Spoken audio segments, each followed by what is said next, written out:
All right.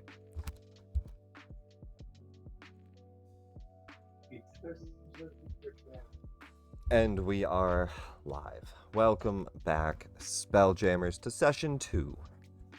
To the light of Xaryxis. Adventures in Space. Let's get started here. Let's cry a little bit, because we left off on a sad moment, of course. A difficult situation as you're escaping. You immediately get not attacked, not yet, but interrupted by elves. Let's see here. We start off the night, as we do every night, with inspirations. Everybody up on the top of your character sheet, light that inspiration up for me, and I will put on some more serious music.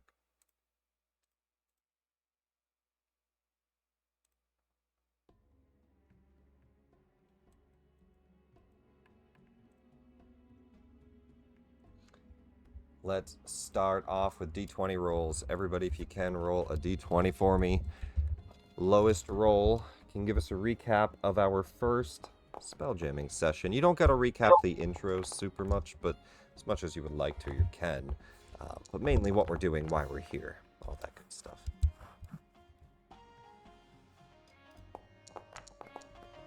This microphone stand will collapse mid-session, I guarantee it.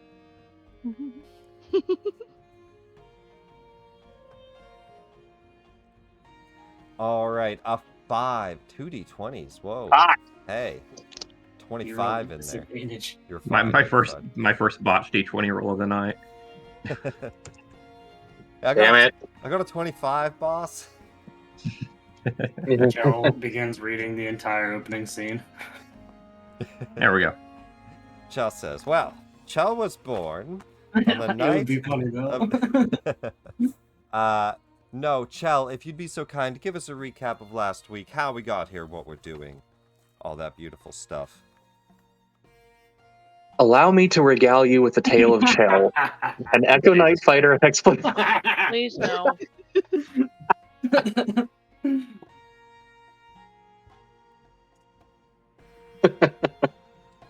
Hold on, let me pull up. It starts on the night of her conception.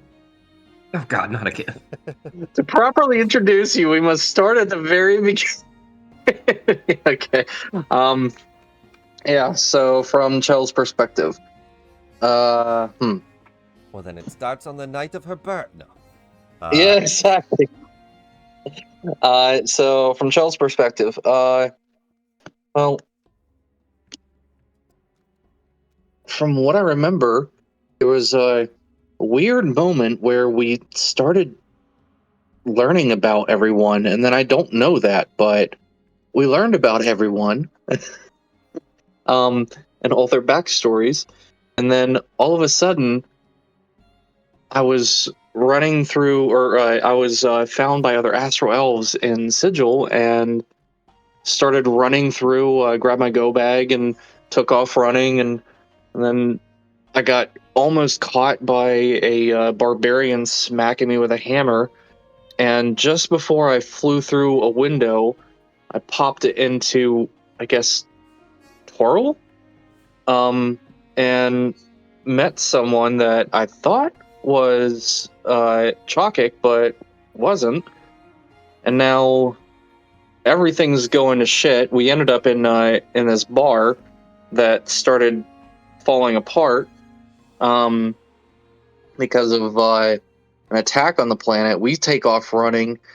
We end up getting attacked by these bandits who are trying to take the ship that we're about to board. We fight them, kill a few of them. They decide, well, fuck it. Let's just fight together. And now we're on board this ship and getting chased by Astral Elves. And fuck. I can't let them find me. Fuck. And here we are. And here we are indeed, as a star moth closes in. On a black screen that no one can see. No, you can see this time. I was gonna do a history check to see if I recognize said ship. I love it. Yeah, we can definitely start off with that. So let's get the lamprey on here. You guys are in specifically Crux's lamprey. It's a big old boy. It's not as big as the star moth here, but it does have a good little chunk of HP, some ballistas, and it has this grappling jaw. Just so you know, you're aware. Let's reveal that. I didn't need to roll in private. Callian, a 15 history check for what you know of the star moth in front of you. Let me just pull this up. So a star moth in this case is a 15, just base information. You know that the star moth is the Astral Imperial Elves' main vessel. They use it for battle, mostly. They use it for training and battle, and they have hundreds in their docks back home. As far as this specific one, you're not familiar with the name of it or what it might be just at a glance. You don't see any flag or any commanding thing that might signify it compared to another. As like my uncle's or my mom's. It does not look... I can at least tell you that much. It does not look like it carries any...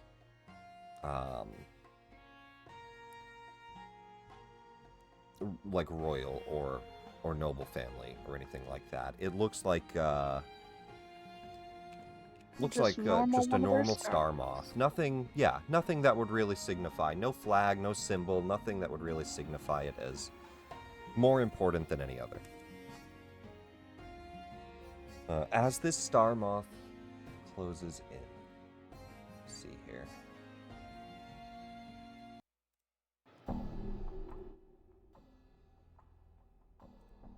So the very first thing, which we left off on, Commodore Crux. I don't think we can outrun it. I hope you're all ready for a potential battle.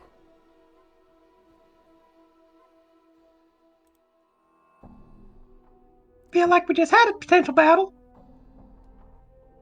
Well, Not like this. he looks over to Travis as you say that. We're gonna need you too, and your men. Man some ballistas. Don't fire, unless you hear my mark. Where is the mostly wounded one that was supposed to be below deck? Veb, the you are down lurking and waiting? Yeah, Veb's looking for that nearly dead guy that we brought on. Veb, roll me a stealth check.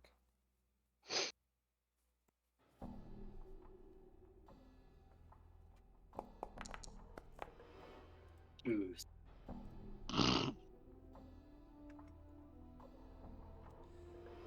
On a 16, that's pretty good. Slasher Sam runs down to the basement to start grabbing some ammo. Nope. Black-eyed Marla. Oh Black-eyed yeah, Marla? yeah. Let's see who goes down to get it. Let's see who goes down. There's 1, 2, 3, 4, 5, 6. I'm gonna roll a d6 left to right here, and I want to see I was who's actually imagining- available. He'd probably be laid up somewhere given how hurt he was, but whatever you want to do. Well, he might be with the surgeon. It's gonna be a 4. You That's don't Black-eyed find Marla? in this. It's not been a lot of time, Veb. You're a patient Mhm. hunter. You normally wait for the right time. You don't find Marla comes down into the cargo bay at any good time to jump him.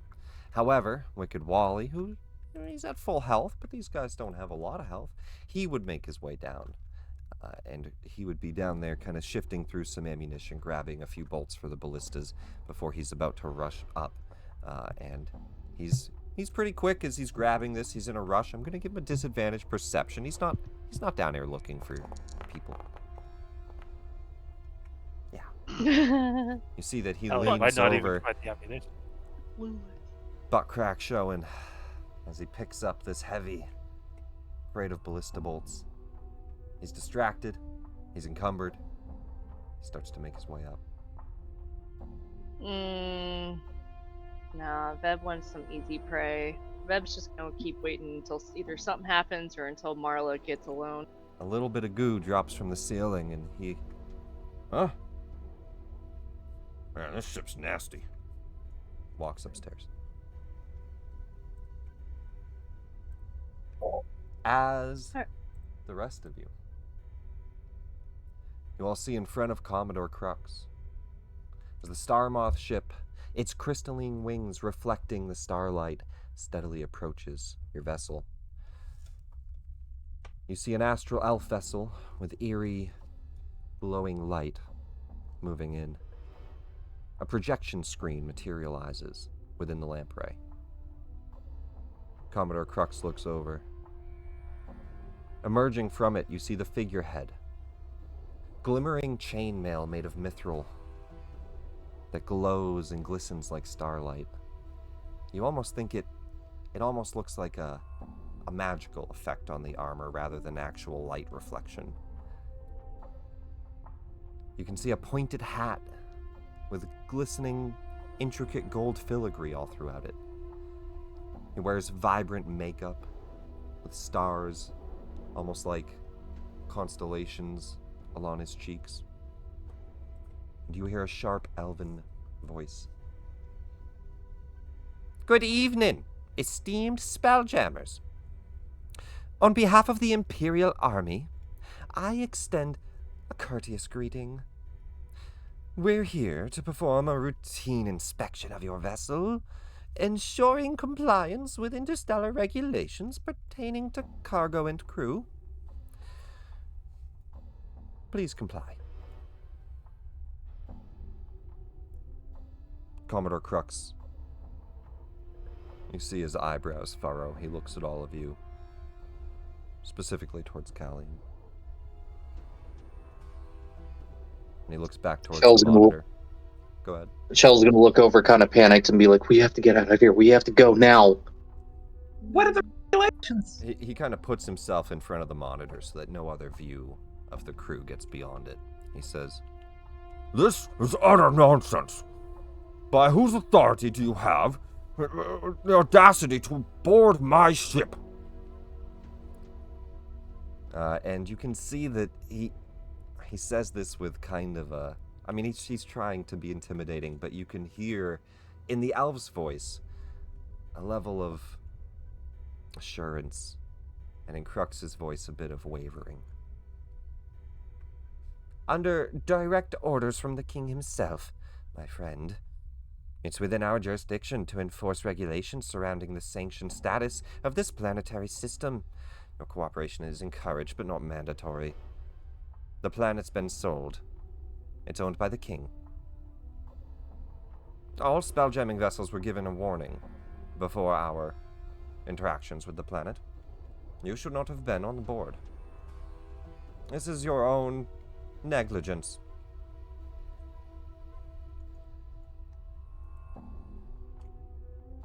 Commodore Crux looks worried, but he looks back at the rest of you. Would I know what they're usually looking for? I don't think you have any idea what they're doing right now. They could be looking for you. They could be just making sure nobody escapes. They might be looking for other elves.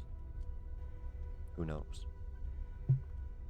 I'd like to cast guidance on Commodore Crux just on the off chance he has to make any kind of effects. Sure. Like in this pause as he looks to all of you, you have a moment to maybe give some input. Chell's just kind of in that panic state, just saying, "We have to leave, Captain. Let's go." Can we do can I do an insight check on the enemy commander to determine whether or not they are actually doing routine inspections, or if they have any intention of letting us go should we pass? Yeah, absolutely. Go for it.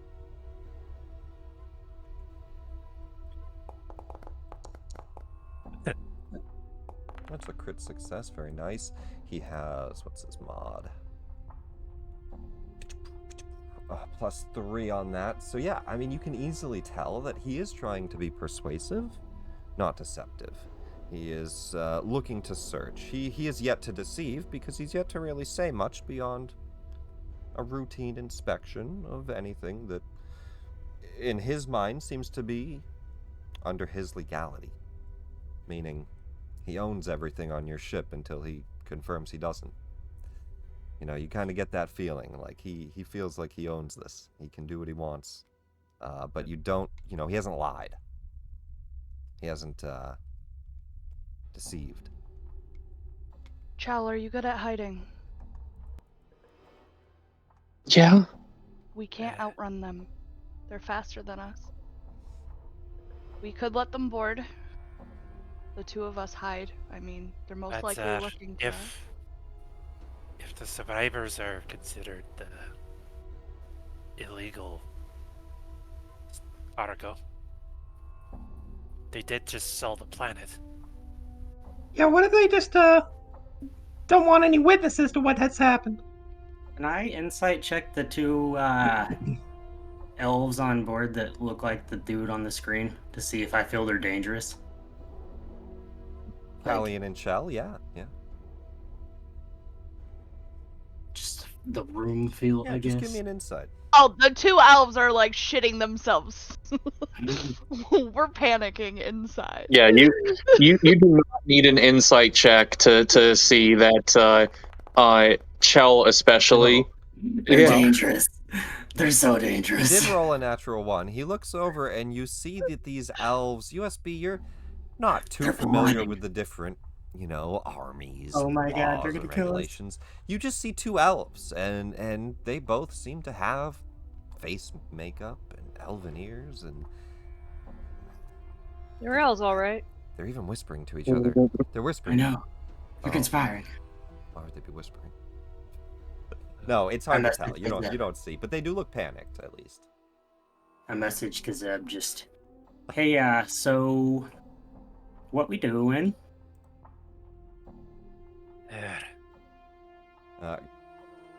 Captain, if a fight were to break out, do you think we could take them? I'll leave it up to all of you. We've got three options the way I see it. If we try to outrun them, perhaps they've got more important business. That's a risk, because they might blow our ship to smithereens. I don't like that option. Option 2, the two of you hide.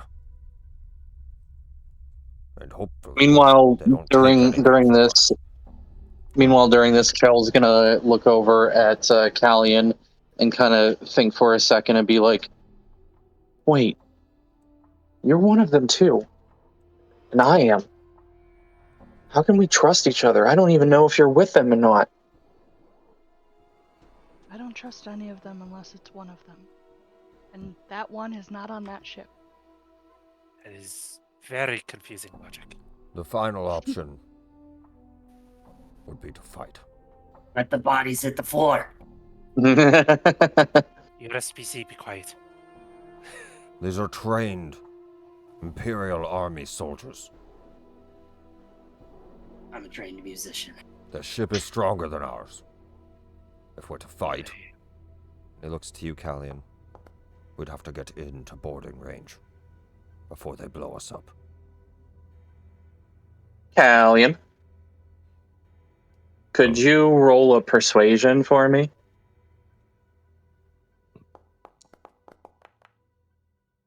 Well, meets it, beats it. She's going to tentatively trust Callian, but very tentatively. That's a rough roll. They're still over there whispering. Corrupt rolls. Callian, I'm going to leave this in your hands. What do we do? You're the helmsman. I'll make the final call. Do you think we should run or fight? Or do you want to try to hide?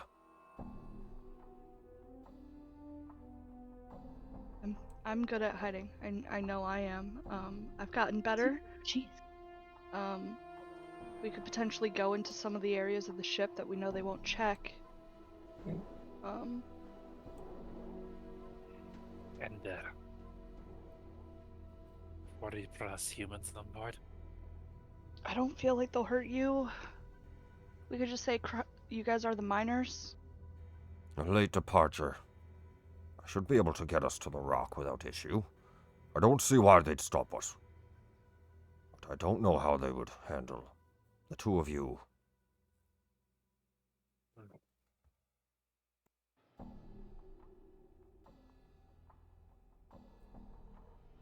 Are you up for it, Chell?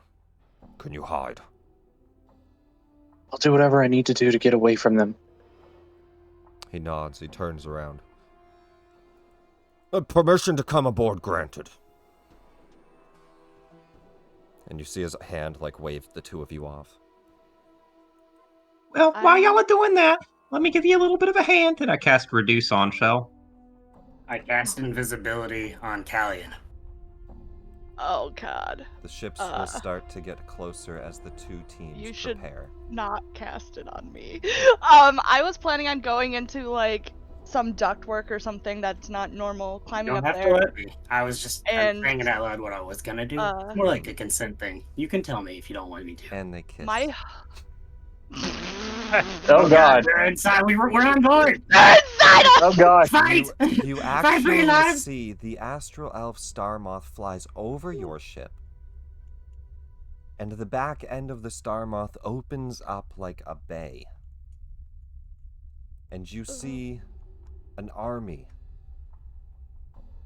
of plasmoids led by two lieutenants, astral elven in mithril gear, full bodysuits.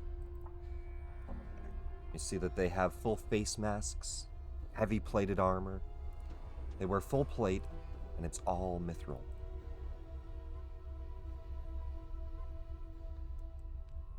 They also have breathing apparatuses built into their actual equipment.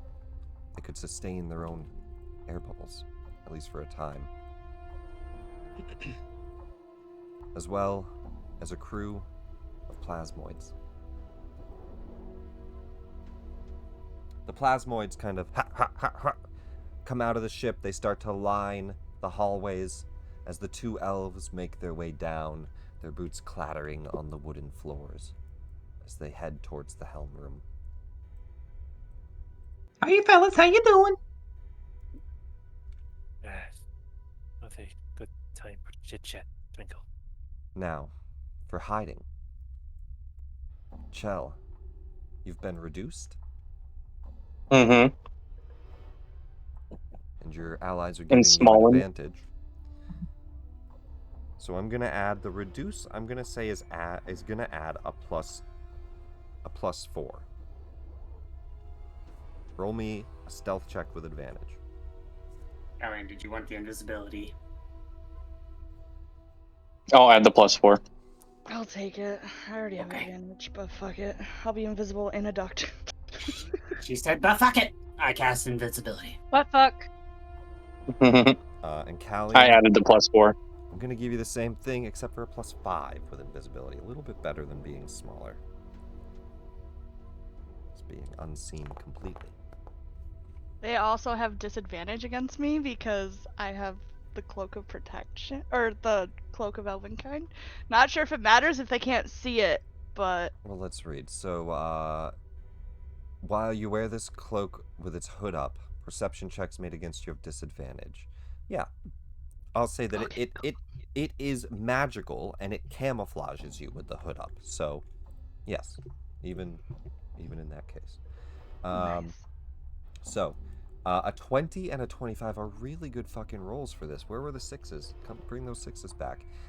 So the I rolled a 9. the plasmoids begin going one by one through the crates, through the boxes, looking through everything. They start checking your bags. They start checking through everything. Does anybody try to hide anything? I hide my weapon and my stamp collection. You want to try to hide your stamp collection. Yeah, God, don't let them find the stamp collection. USB-C, I don't care about the weapon. Roll me a stealth for the stamp collection. Oh no. That means they would go through my ship chest, which only has my mess kit, my rations, and my bedroll. Okay.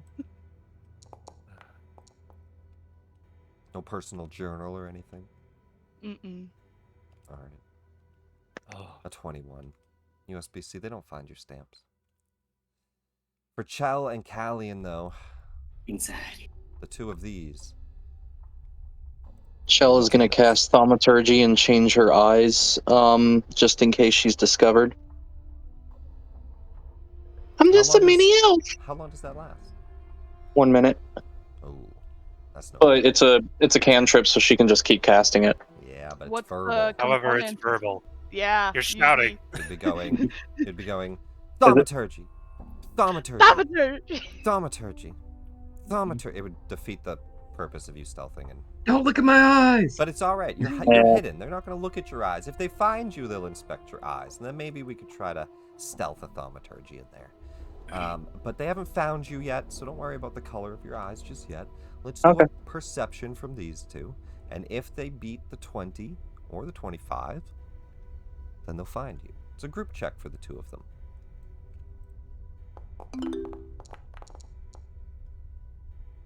Oh. Not good rolls at all. They search the ship head to toe. By the time they're done, the two elves appear back in the main helm chamber, and it's up in the front by the two lamprey eyes.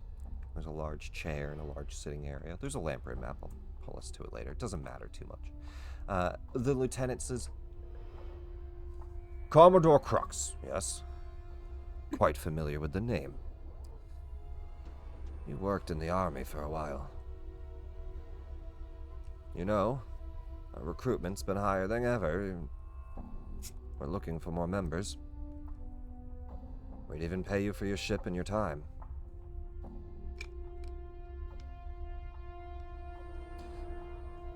Right. He looks and says, I have a few contracts in Bral I'd have to finish first. I'll certainly consider it. And I'm going to roll a deception check for Commodore. And you gave Come him on, guidance. Commodore. So I'll give him a d4. He doesn't have guidance anymore since I cast Enlarge. Oh, true. That's both concentration? Yeah. Alright, then just the 13. Then Xanth is going to roll an insight on him. Whether or not he's lying, doesn't matter too much. Yeah, 16. He says, right. I'm sure you will. Well, we've searched the ship head to toe. Doesn't look like you're trying to smuggle anything past us. No resources taken from our planet, other than these humans. So you're fine to have them. The cargo looks a bit, short. Well, we left in a bit of a hurry. You don't happen to have spare cargo, or crew's a little bit too big? I'm afraid not. Certainly we would supply it if you joined the army. We'd supply you with a better crew than these filthy humans as well. You know, we've recently gotten a large group of Hadozi onto our side, as well as a whole planet of plasmoids. They're efficient creatures. I appreciate the offer. Take it into consider, gentlemen. Please, I have quite a trip to make and few rations. Right. He nods to the plasmoids. Everything checks out here. Head back.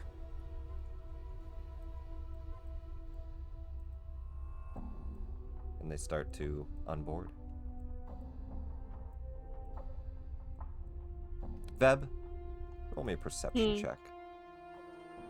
You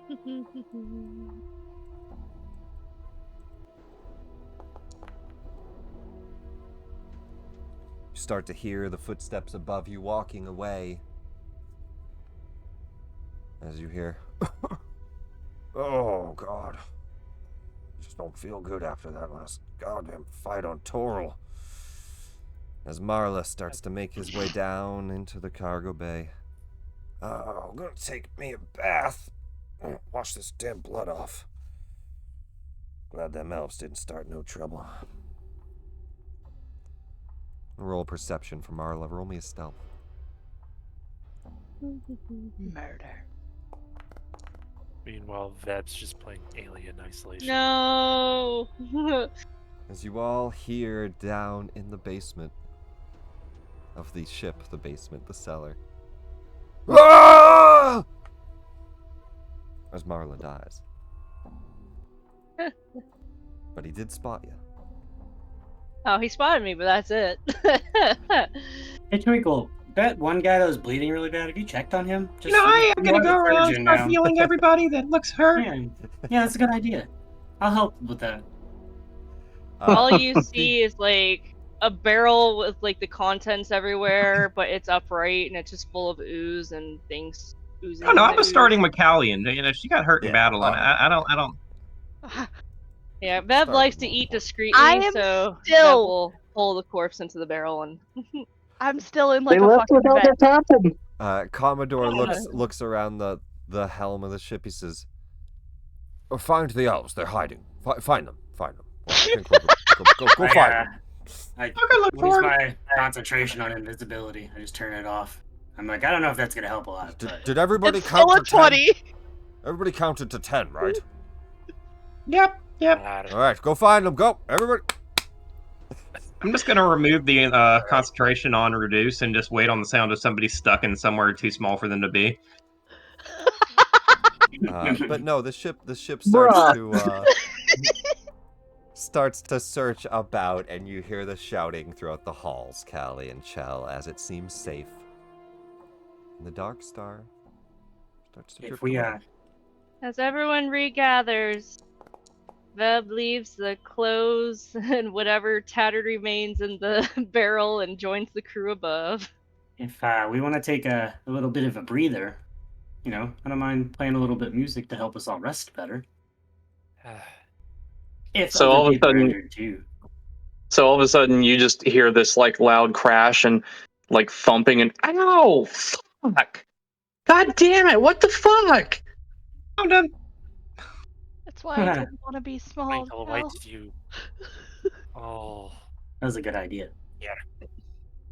that was a arguably dangerous idea.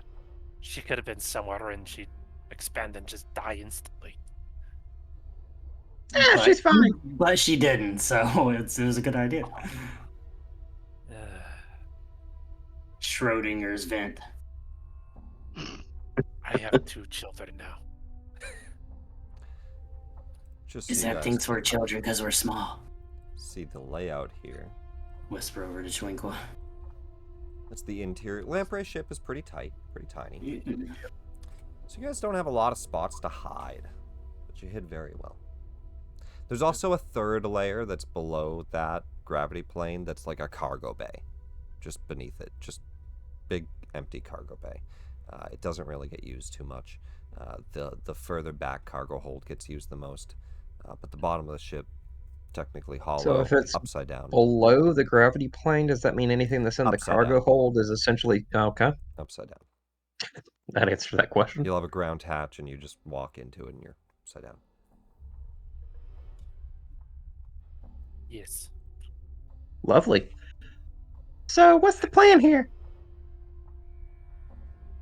We go to the Rock of Brawl. Zab. We don't want to go to the Rock and Brawl. To the That's Rock where of Hungry is. Brawl, Commander Crux. We needed to get rid of crew anyways, right? Like, I'll just jump off instead. I think that's better. Whoa, whoa, you're little fellow. What's the matter with the rock? That's where Hungry lives. No offense to you. I don't know if he's like your brother or something. He kind of looks like you. hungry hippo. Racist. Not sure wouldn't I have to- understand. Is this a joke?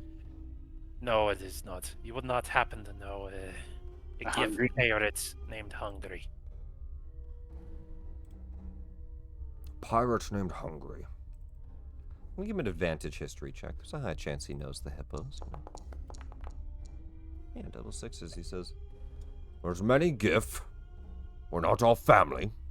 I don't know him. It's good on you then. Yeah. It's better that you don't.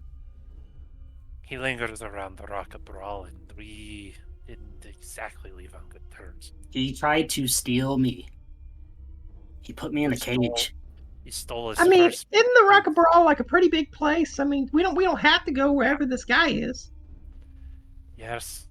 He's like been literally chasing me for years, and now I'm about to go where he lives. Now like, look. That's a bad idea. We just left Torl. You know, realm space is not that big. There's many planets we could go to, but we're limited on supplies and way too big of a crew for this tiny ship. I've got rations for me and Callian. What are the rest of you going to eat?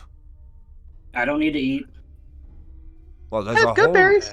You look back and you can see in the cargo bay 60 humans. You guys I don't have that many good berries. packed as many people as you could into this ship from Toril. He says, we need supplies, or they'll starve. You're the captain, so... I couldn't make it to another planet. The only thing I can do is drop them off the rock. I'll just stay on the ship if you don't mind when we get there. At least initially. Don't worry. Well, you are an auto gnome. I think that might pass.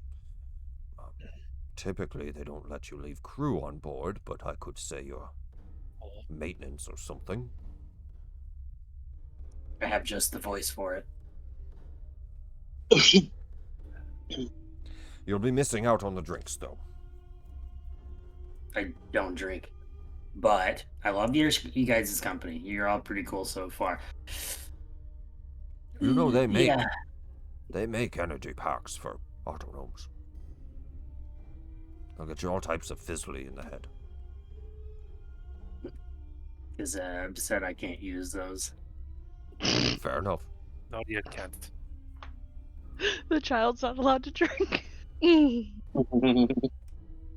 not allowed to have that hard diesel yet. What are you doing? Ethanol's where it's at. So we have good berries for most of us then. Looks over to Twinkle. Yeah, I can do that. I just realized that various grades of fuel could be considered various grades of alcohol for an auto gnome. It's like you start with kerosene as your beer, and you end with RP1 as your rocket fuel as your as your like Everclear. The Thryking on Anadia have this thing called Four Loco. It's insane. Now, I appreciate the enthusiasm, Twinkle, but I don't think that you can feed all these humans with just good berry. We've got to get rid of them. The rock's the only place. All Veb hears in the cracks is to get rid of them. Speaking of crew, where is that slimy individual? Every so often you'll see like pink little drips coming from between the cracks of the floor. Callian, any damage if you're to the under hull? the ship, it's dripping on you. If you're above ship, it's dripping below. No damage to the hull. It's Sure, not I'll still damaging be on it. board somewhere then. I did teach her that it's not food, so. Good. How many days travel are we You away teach her from the the rock? people aren't food, or is she allowed to eat the people? I don't want to get onto her if they're allowed. Like, I don't know. I taught her that the ship was bad food. The rock is only a day travel. How many people could she honestly kill in a day without us noticing? Challenge accepted. Ah, Oh my god! shouldn't there be voices? Well, you know what they say, the laws in wild space are confusing and minimal, so I'm sure it's fine. Well, with that in mind, so we don't have to eat each other, I can feed pretty much everybody for a day. That'll be fine for now. Ah, Your ship travels through wild space throughout the day. so Oral was sold? Yeah, that's what that guy said. How do you sell a planet? No, seriously, like, That's a pretty cool thing to buy. Not very cool for the humans and I would with destroy everyone it. living on it. I would not destroy it, but Yeah, I'm a little concerned with the connections to the Feywild from Toril. how so? Shell, Italian. Well, if the planet's blowing up or whatever, what happens to the Feywild connected to it? It was just vines growing all over it, right? It wasn't like blown up. Sure. They don't So, destroy the planets right away. No. If it's all viney, maybe it's even stronger connection to the Feywild right now. Less human interaction, more nature. Those didn't look like natural vines. Okay, that's true. Yeah. so do any of you know what they're doing? Those to the crystals planet? were clearly absorbing things, turning things to dust. Crystal clear. Yeah. She keeps making puns.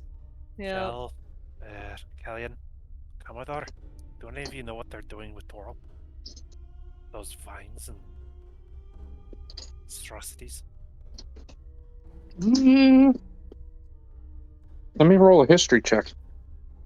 Not to be racist, but your elven heritage might prove some insight. I don't meet many astral elves.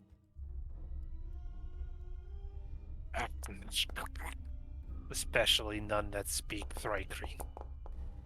Just kind of eyes the both of you.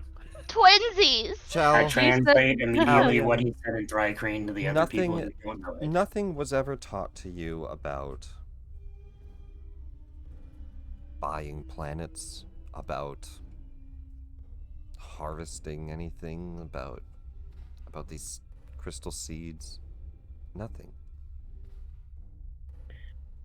I feel like we missed a chance there to ask the lieutenant when he was rummaging around our ship. Shell's just gonna, like, in response to the question of, do you know what's going on? Since she's just kind of like in a panic state still, so her mind's foggy. She's not thinking straight, so she's just gonna like slowly, or not slowly, but just kind of like quickly but very subtly shake her head and just no. Well, This whole time she's just kind of in a corner, like with her knees huddled up to herself and her sword in her hand, as she's just kind of looking around at everyone and mostly just staring at Callian. Very like, I don't know who this is. I don't know if I can trust them, but they're not killing me yet, and they're not selling me out. They're not acting like a normal astral elf, so, or what I've heard astral elves to act like. So, because she's barely been around other astral elves except for the ones that were trying to escape, so she doesn't know like the bad ones. She doesn't really have experience with them so much. She's just kind of like staring at Callie and just like, who the fuck is this? Why am I trusting them? What the fuck is wrong with me? Mommy taught me everything different than this. Yeah, sweetie, you look distraught. Have a berry. Oh, thanks. You're welcome. You What- eat it. You eat it. It's food. You're not trying to poison me, are you? Are you allergic to berries? That's No, actually a but- really good question. The pseudopod comes out from the ceiling and goes to snatch the berry. You don't have to snatch it, sweetie. You can have a berry. Yeah, what the fuck? I got plenty of berries.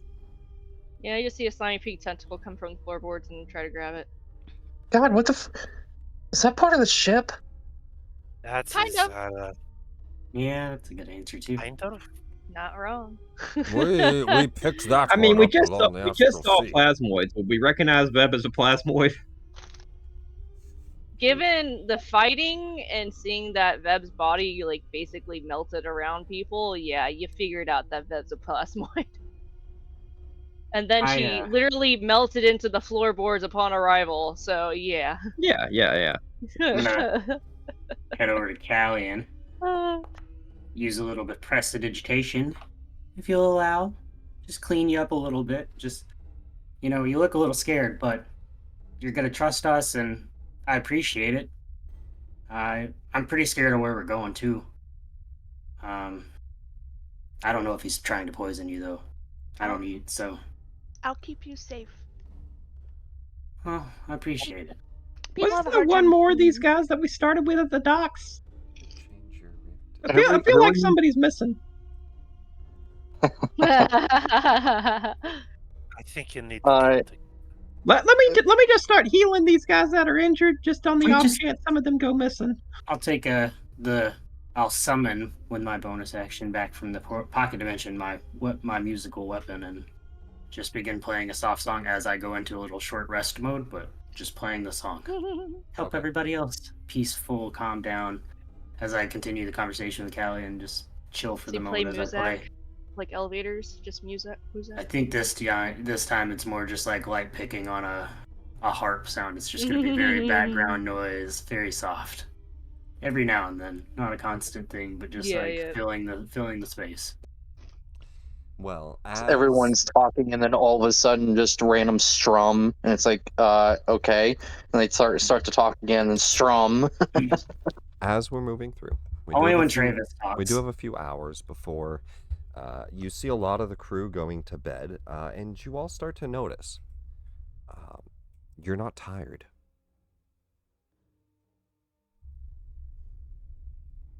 You start to feel like you're just not sleepy tonight. For those of you that have been spelljamming, you're familiar with this. You sleep just to keep familiarity. But when you're not on a celestial body like the Rock or Toril, time doesn't pass. At least not the same. You don't feel tired at all. You don't age. You don't feel exhausted. You do still get hungry. And we still do reset spells every 24 hours, right? Only on a long rest. It's not 24 hours. Nothing says 24 hours. It just says you can long rest every 24 hours. Well, I mean, usually you long rest at some point in 24 hours, so if but we're in not the ever going to get Astral tired. Sea, you can sleep when you want to sleep. You don't have exhaustion every 24 hours. You can long rest after a long rest. No, you can't. You can't speed it up the long rests, but you Time doesn't exist here. We can long rest and long rest. No, you can't do that. But you don't gain exhaustion levels by not sleeping. You could stay up as long as you wanted. Okay, well, Twinkle is going to burn, I'll say 5 spell levels real quick, producing good berries, and distributed them among the crew first, the members of our party, the Commodore, and as many are left among the rescued humans from Torel, and then she's gonna go wind down and go to sleep. Yeah. Well, enjoy that extra 1d6, folks. Just as the party is coming in to rest, you hear Commodore Crux call out to you, Colleen. An asteroid field up ahead. We can take cover in that and rest for the night if we need. How are you feeling? I'm fine. Not tired. Normal.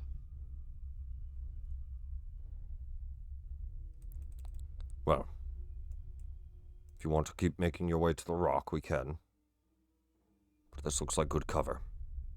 I don't think any of the elves would find us here. You look a bit beat up. Sure you don't want to rest? Now, in fairness, I offered to heal her like 9 times. I'm good. I don't need a rest. I'm fine. We'll get there. We'll get there sooner. Fine. Alright, then just navigate us through. Don't hit any. We really can't afford the damage right now. Don't do long rests or anything just yet, guys. I'll let you know. No, I love the the Was that window. USB going to sleep? Yeah, Yes. song or rest healing. Da-da-da-do. Yeah, don't do rest. You can do short rests. Don't do long rests or any of that just yet. You can do a short It's just rest. empowering down Hours have as he passed, goes so into his rest mode. Yep. It's not a rest yet. you got it. As you're making your way through, you see this asteroid field start to come into view, and these rocks become a little bit difficult to navigate. Now, not too difficult that you can't handle it, Callian, but quite a few rocks. A large asteroid belt trailing kind of far from the Tears of Saloon, but you know you're making your way there just by the amount of stones in the air.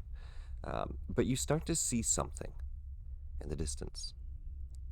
One of the larger asteroids, as you get closer, starts to look more and more like a vessel.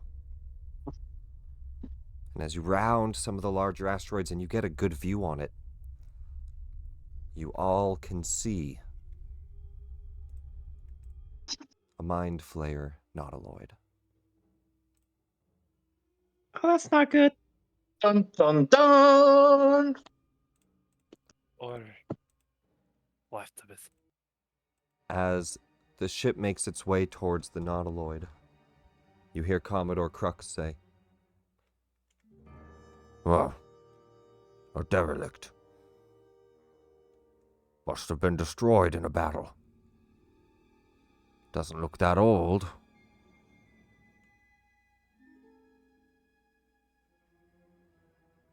I bet it's filled with supplies. You just Hey, had to Veb. say If there were Mind Flayers on board, they would have attacked us by now. You hear some wet ripples coming from underneath you, and then slowly ooze coming up. We found good food for you. You got some ice stalks that kind of peer out and look over the side of the ship. You see like a kind of ripple in the eye stalks of excitement, and then quickly pseudopods start to like emerge and latch out like a fucking octopus on crack, just trying to run and get a treat. Does she ever get out of the floorboards? She's out now. You all hear through an intercom system It's in the Sky lamprey. You all hear, "This is your captain speaking. If all of the crew could please make their way to the helm. I need to speak with you. Calling all crew to the helm." Go to the helm. Doop, doop, doop, doop. Everybody heads to the helm of the lamprey. Is that the bridge? Yeah, the Yep. bridge up in the front. Cool. Everyone. He gestures out of the lamprey's window, this large eye, and you can see out of the fragmented glass, kind of like a dragonfly eye almost, where it has like these different sections. You can see just repeating this nautiloid ship. Long tentacles broken out, and you can tell at the end they've been damaged. It's taken hits. A large part of the upper shell is cracked open. "We found a derelict vessel. It looks like its weaponry has been stripped. Its hull is broken. If there were Mind Flayers on board, they've killed us by now. They've not attacked. They've not contacted. Likely, it has no helm. But there could still be things worth salvaging. If we didn't need the supplies so bad, I wouldn't ask. I want to put together a small collection crew. See what's on board. In and out. Get what we need and get off." While you're giving your speech, you see little pink floating tentacles just kind of lightly passing a window nearby. Now, how many of you do you think we could put together for this? And if you're brave enough, confident enough in your skills. I mean, I'll go over. I just don't think I'm going to be really any good at carrying a bunch of stuff back. I can communicate over distances without being really loud with Kazeb, and Kazeb can do the same to me. I can also fly. I don't know if that would be the most helpful carrying things either. Well, Yeah.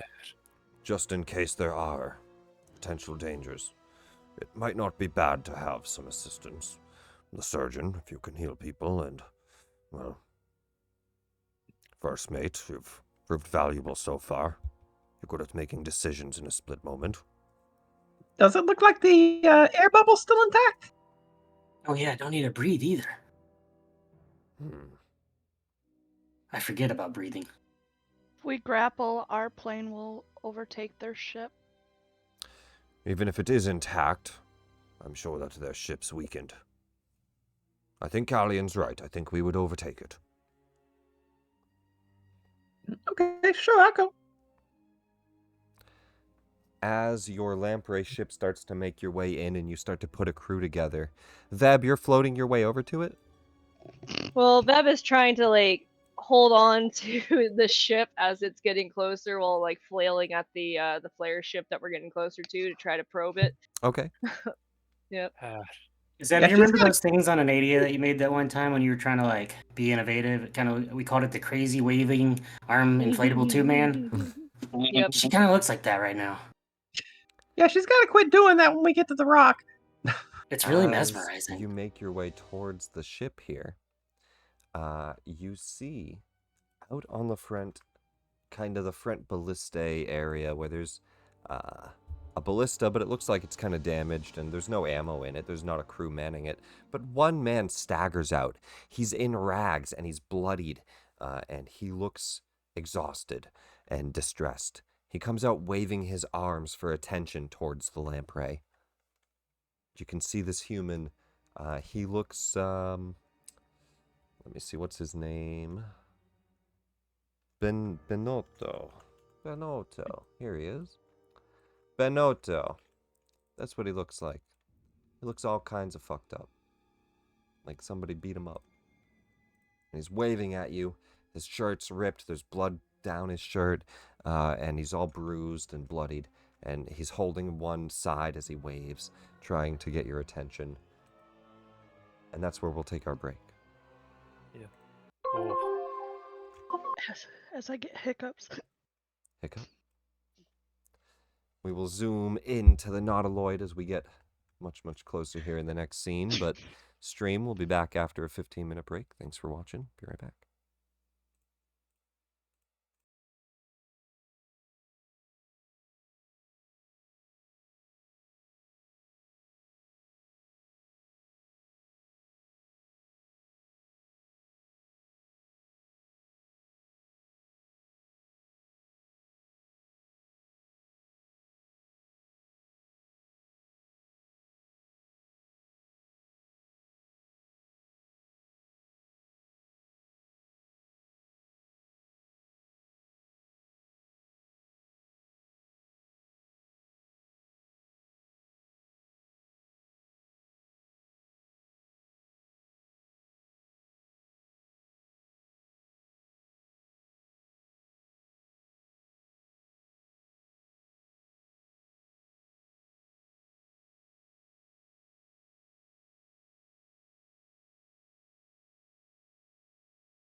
all of you are, unless you don't want to. Oh yeah.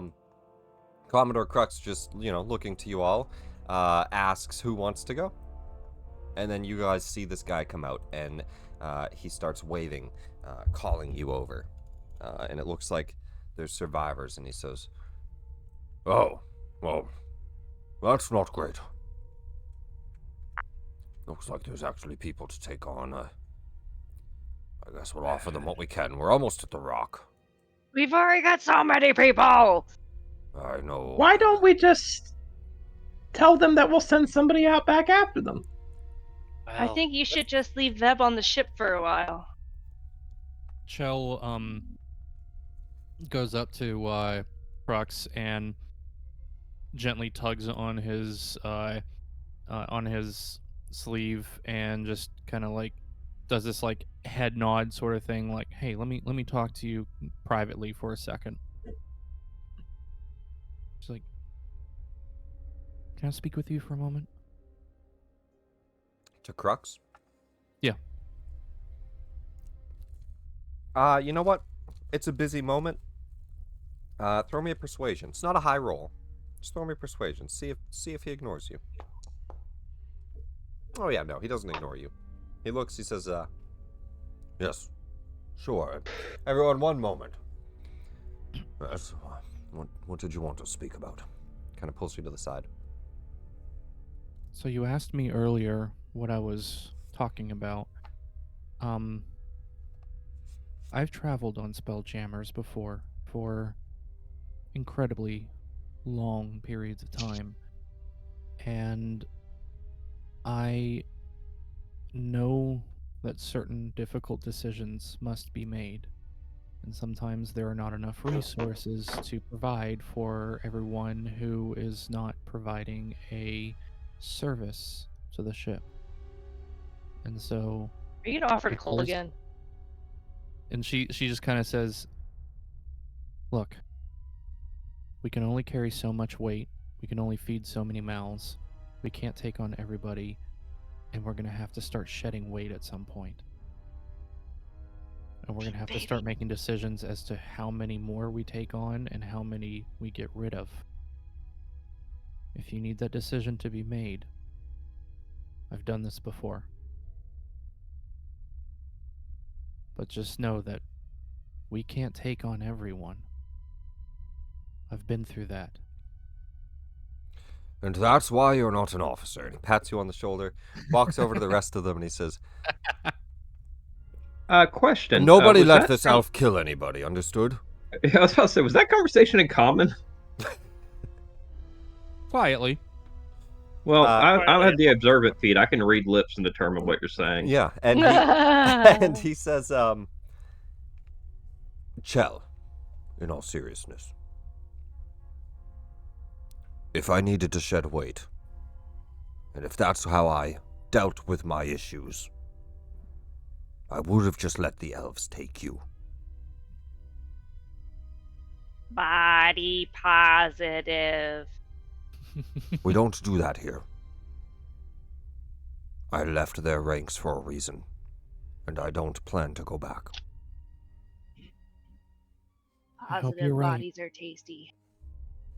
Right, She's let's kinda- not kill anybody and let's just head over there and see what's going on. She's kind of like We're nods about her a day head. from the rock. We'll make it in 30-ish hours, maybe a little more. She's kind of like nods her head and just like looks down. She says, "I'm sorry for intruding," and just kind of slumps back. You just see him kind of like watch with a bit of concern on his face. And he goes to the rest of you. "You can take some of the crew if you need, but we should send some of you. Callian, can you dock us?" Grappling. And you'll see the front. I mean, the ship isn't moving, so you very easily move to the front of this, grapple on, and the lamprey is secured onto the nautiloid. You guys can walk right up across and onto the ship. Right. And you see, I don't see anything actually. you guys don't see this map? Am I I see it. supposed to be on treacherous salvage or loosened edict? Listen, eat it. Lucian edict. Oh, why am I on treacherous salvage? Oh, I don't let even see me, treacherous salvage. hang on. Let me pull you to scene. Something about this salvage That's seems where treacherous. it's where we're headed next. Okay, it loaded me in there. My and bad. also whoever I is. Oh, that's also Oh, Veb. okay. Why is Veb there? I don't know. Hey, you guys should be on this scene. There we go. Yeah, okay. There we Okay, go. that makes more a lot more sense. sense. Yeah. Yeah, I was staring at a black screen this Yeah. whole time, Yeah, like, yeah. okay, Either way, theater of mind. theater of mind's fine. But yes, Benotto is out on a nautiloid. You guys have docked on. We will do theater of the mind for a lot of stuff in here, but there was a map. Before I do go, USBC, Yeah, what's up, buddy? can I borrow that sending stone I gave you? Yes, actually. Yeah, yep, here you go. Thank you. I'll hand it over to him. And then I immediately turn around and hand it over to Commodore. I'll send you a message if we encounter trouble. But for now, we'll head off to the ship. And Twinkle, who's is Twinkle staying or going? Twinkle's going? Okay. Yeah. You still have the other sending stone. I imagine Oh, I do. our adventurers are going. However, if any of you want to stay back, you can.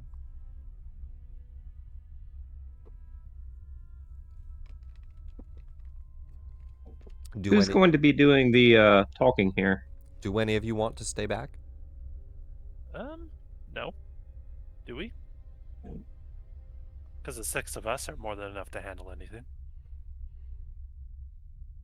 I haven't really heard confirmation from a few of you. Oh, I wasn't planning on not going if I'm allowed to. Oh, Yeah, got okay. it. All right. No, if you're all going, I just want to make sure. Absolutely. All right. So let's go.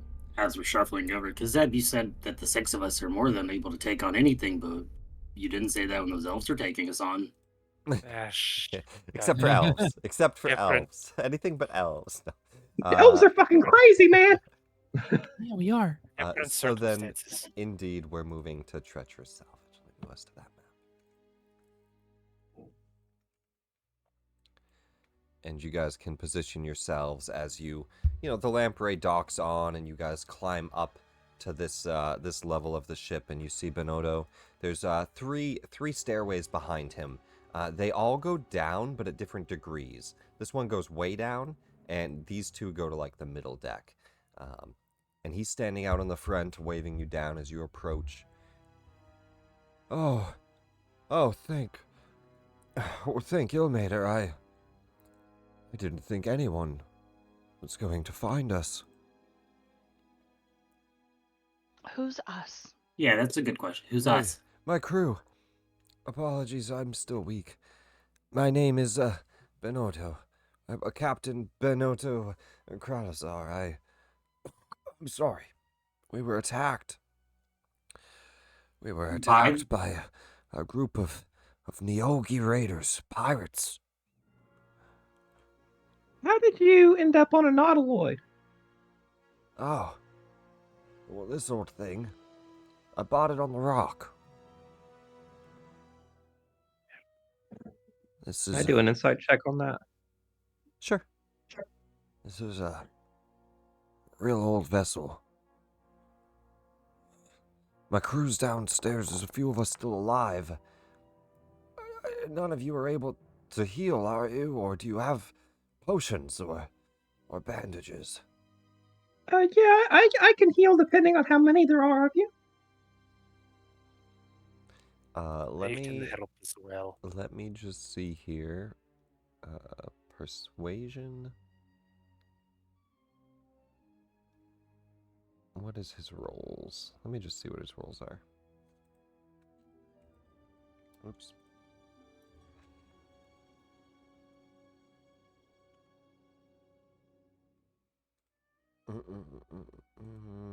That would be okay. He does not look very persuasive. It's a -2, which means he can't beat it, which means you know it's a deception, as he's lying. Uh-oh. This is not his ship. He did not buy it on the rock. At least he's lying about that part. My crew's downstairs. They're badly wounded. I feel like you're not telling us the whole story here about this ship. It just seems kind of odd for a ship like this to be sold on the rock. Usually these are Mind Flayer ships, right? I mean, Right. they're here now. Maybe we can still help. Normally they'd be sold by Mind Flayers, but this was purchased legally at the rock.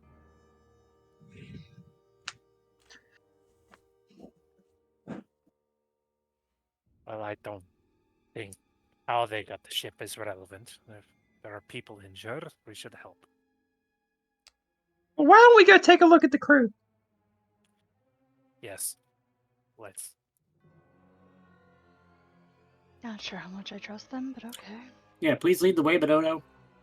Captain Bonotto. So he takes... Sorry, let me just double check the layout so I bring you the right way the first time. He's going on, yes, this way. To either of these small staircases, not the middle one. And that'll teleport you to this level. And as you make your way through this nautiloid vessel, you can see that it is one of the newer ones. It's made of wood. It's not made of the more natural material that the older nautiloids used to be made of. This one looks like it was just crafted and made around some large creature's shell. But the majority of it is wood. And it's dark in here, so he can't see. You guys might have dark vision. He can't see, so we need a torch. I shed 15 feet of light in every direction and 15 feet of dim light beyond that. All right, so I'm just going to put the torch buff on you then, as long as we have light. Because he would certainly have a torch otherwise or something. But you can see these natural crystals that seem to lightly illuminate the place.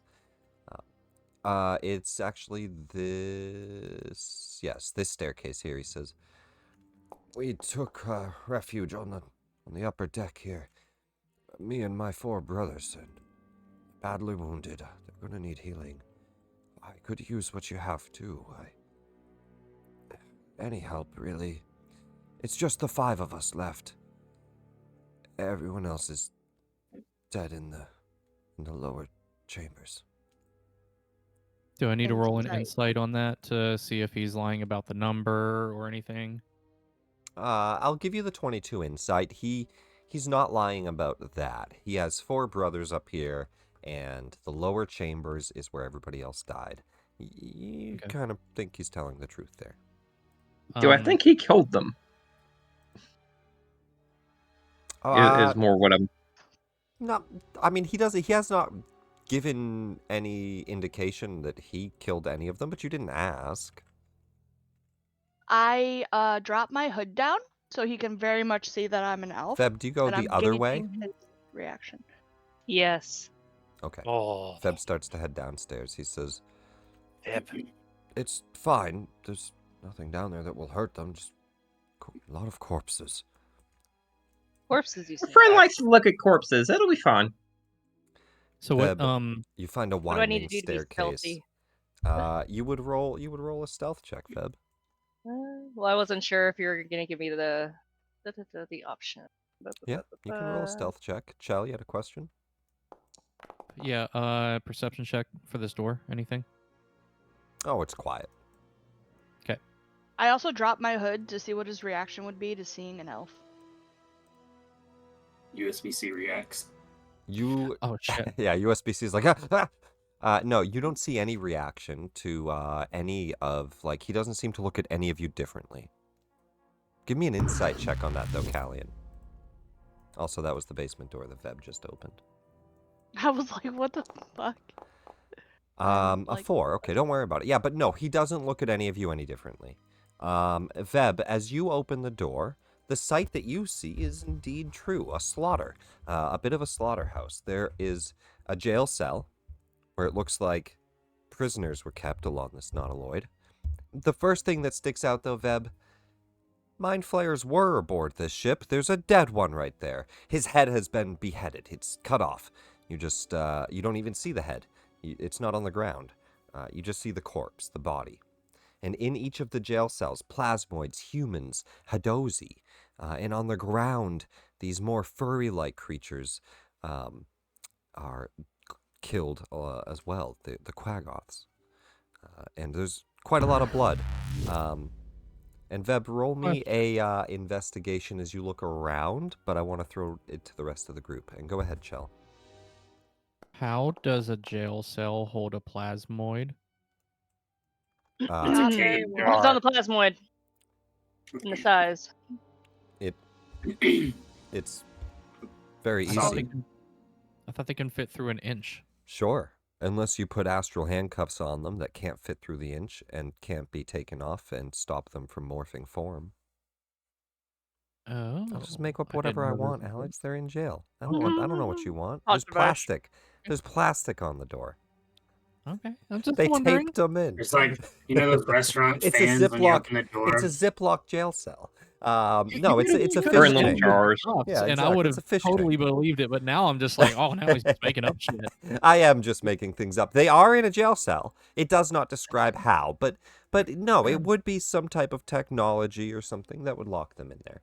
But they're Like a corpse force at this field. point. But Veb, on a 19, you do find things, and so I'm gonna give this to you while you spend some time searching. So we'll leave you there for a moment. But what you find is that the beheaded mind flayer has a very valuable breastplate on. Oh. Well then. Well, I think Beb's just gonna take their time and start digesting all this lovely sustenance. Yeah. Yep. You can see the mind flayer was clearly beheaded with a clean cut. Looks like somebody just cut his head right off. And the rest of the beasts look like, stab wounds, killed, cut, for the most part. That's going to take her like 10 minutes, so she hasn't completed that yet. As Benotto looks to the rest of you and says, she'll be fine down there, just... Please, if you could help us just get the rest of them off the ship, it shouldn't take long. Yeah, let's go take a look at what we got going on in here. I'm going to mention to Twinkle as we go by, like in a hushed tone of like, do not heal them until we know more. Do not heal them. Okay. Right up this way, everybody. Brothers, we have help. The ship's offered their healing. Please, they're right in the back. They're just not feeling well. Oh, why do I have no vision here? You do. Oh, Yeah. it's because it just Can you drags see? you over to open to lower floor. You have to Yeah, drag here, it up oh, here, I up see. here. Sorry, I up see. here. Oh, you know why? Let me delete those. Those are actually... I don't like how those work. It shows you, like, the copy of tokens, but it actually drags you to them and stuff, so I don't like that. Okay, so what you guys see as you enter into this larger section of the Nautiloid, you actually can see that it opens up to the observatory bay. The whole top half of the shell is open, and you can see a layer above you. First, there's a small balcony here that goes up to one layer, and then it goes up a second time to a longer deck where you think like the captain and the spelljamming helm and all that might be. And as you're stepping out, Twinkle. Yep. As you stand in that spot and you kind of look up and look around, a bit of blood is dripping down from the ceiling. And you can all roll perceptions for me. Would you like to take my earlier roll? I was rolling perception to see if I overheard the conversation between Kelly and Twinkle. But I can roll a new one. No, roll me a new one.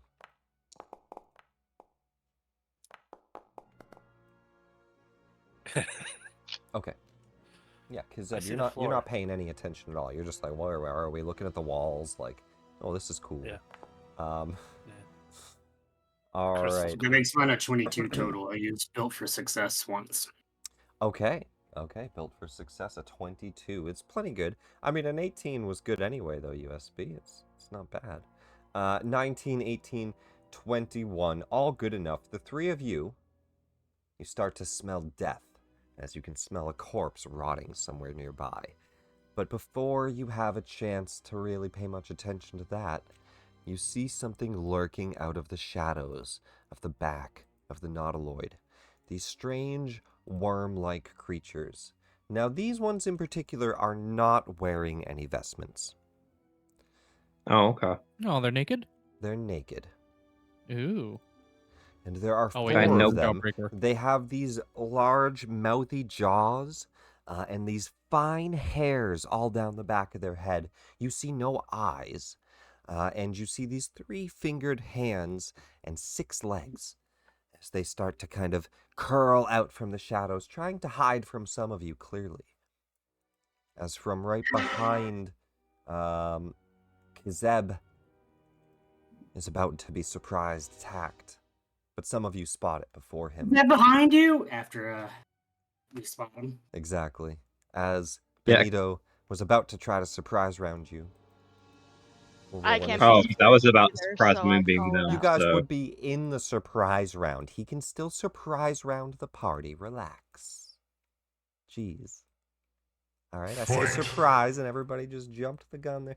Well, okay, relax. Hey, Tyler. Were you trying to do this? Yep. All Yep, right. I did that. So there is a grid, but I don't have it on grid mode. You guys can just, have a good idea here. But I'm going to put these guys kind of in hexes, so boom, like that. So the 4 of them are in the back of the ship, and we can get initiative for anybody. And Veb, you can roll initiative too. You're in the basement, so you might not hear what's going on unless they make some noise or call you somehow. But still feel free to roll initiative, Veb, because I'll see what you're doing on your turns. I don't know which one. Yeah. I don't think I have advantage on initiative. Oh, I think I do. I think we're taking the 13. I do have advantage. Yep, because don't forget your stuff on your weapon, people. If you have advantage on initiative. I forgot that. I'm sorry. Okay, it's still a 27. Oh, darn. All right, What do you're you do? first. Twinkle's first. Let's just double check one thing. Let's That first. feels the vibrations. I just want to check people's encumbrance. Are we actually carrying our things? Are we encumbered right now? Chell, do you have your stuff on? No, Chell would have left her pack back there. So how do I do that? Just Okay. So your unequip it? bag is There we back. go. Yep, you're good to go, and you're Yep. not encumbered. So we'll take that off. And Twinkle, how about you? What do you have with you? Would you be encumbered? I'm fine having my pack with me. I'll be encumbered. All right. Yep. So you're at 30 speed instead of 40. Yeah. Callian, how about you? You're good. You're not encumbered. USB-C, you're good. Kizeb, yeah, you're fine. You're fine. All right, and Veb, last but not least down here. Inventory. You are encumbered. Would you have your bag and all that stuff in it with you? No, that would be Rations and back water? because it's just rations Perfect. and water I'd have on the ship. Very cool. Very cool. I like that. Then take that off, and you're good to go. You're not encumbered. So we'll take that encumbrance off. And we will go here into initiative. As Callian, you are up first. As clearly, I didn't mean to lock that door. Benito is about to lunge towards Kizeb as his face is changing into this worm-like creature. And you see the 4 of them lurking in the shadows behind us. Let me find some battle music. Attack.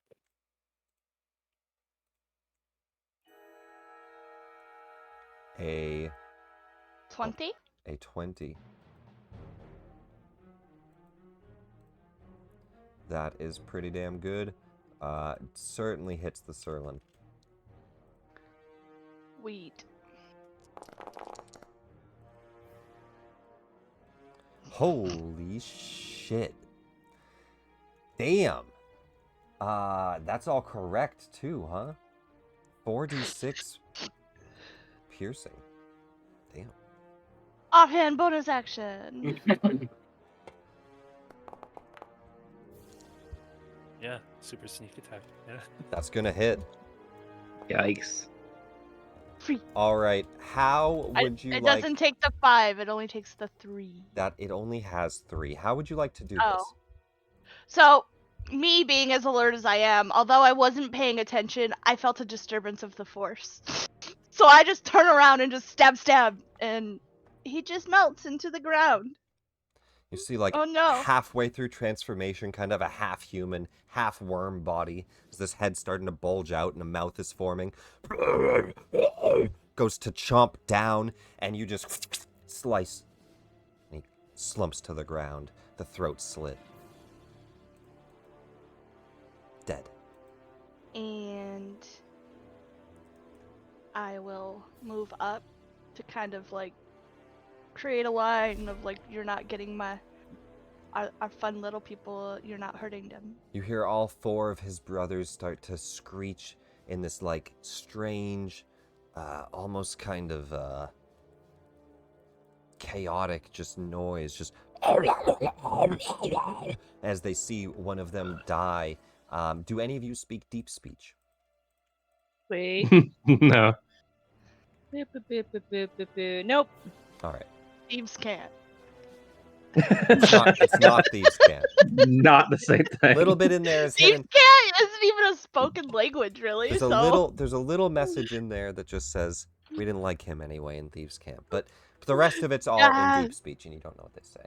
Veb, what are you doing in this time? In this, as you see, actually, Veb, you hear something. Veb feels the vibrations of whatever the fuck is going on throughout the ship. Veb, you hear something else. Oh. In the back room to your right. Uh-oh. You hear a box fall over. Something's in there. No, I'm gonna back up. I am going to Arms of the Ash itself.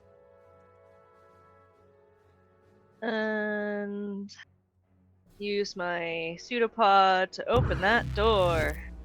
Another door, and as that door opens, you hear something just run away from this door, as if it was on all 4s.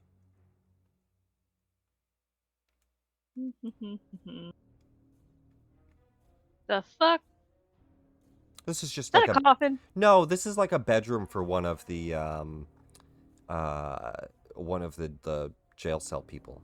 This is like a Jailers. Okay. yeah, Yep. yeah. There's Alright. actually some more of these bedrooms and beds over here. These are just beds. They're like space beds, but they're beds.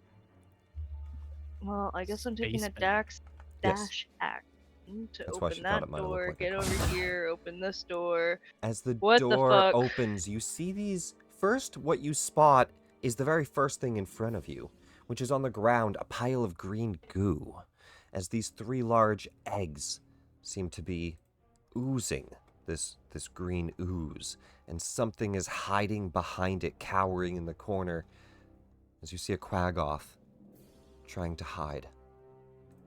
Not very well behind some crates, and he knocked one over. And as you enter, do you speak Undercommon? Nope. I'm going to put him into initiative then. As he says, Italabas mal besalaba. Besalaba. All I know is that there be dead beholders, a lot of dead these things. Rastalaba. They got a nice little infestation going on in here, and Veb be hungry and territorial. So He that's throws my a turn box. now. Kind of throws a box towards you. Twinkle, you're That's up. fun. Twinkle, seeing the 4 that are trying to hide over there and ambush our party members, is going to cast Fairy Fire.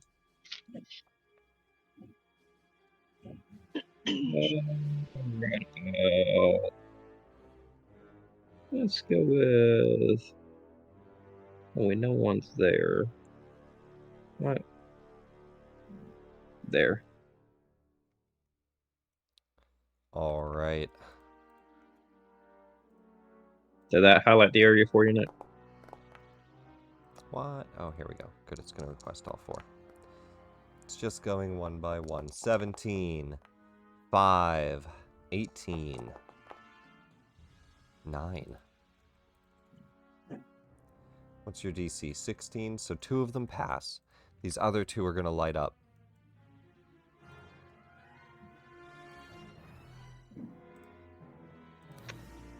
And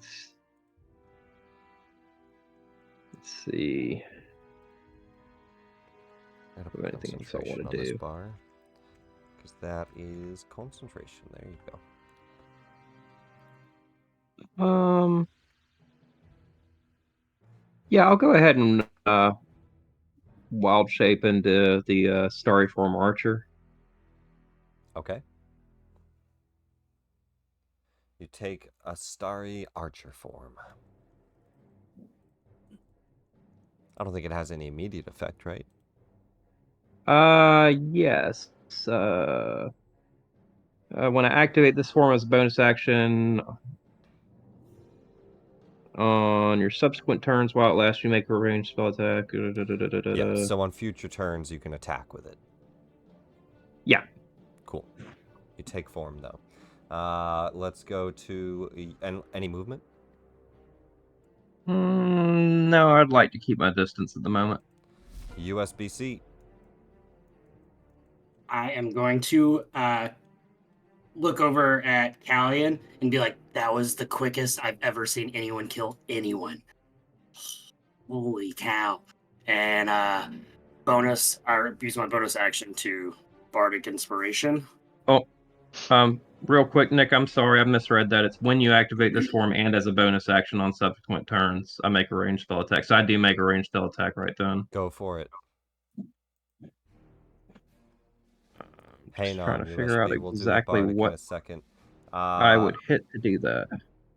Well, a ranged spell attack for you would be your spell mod, right? So it's a +8. So D20 +8. Yeah. 20 plus. You can make a hotkey for this later. We'll make one. Yeah.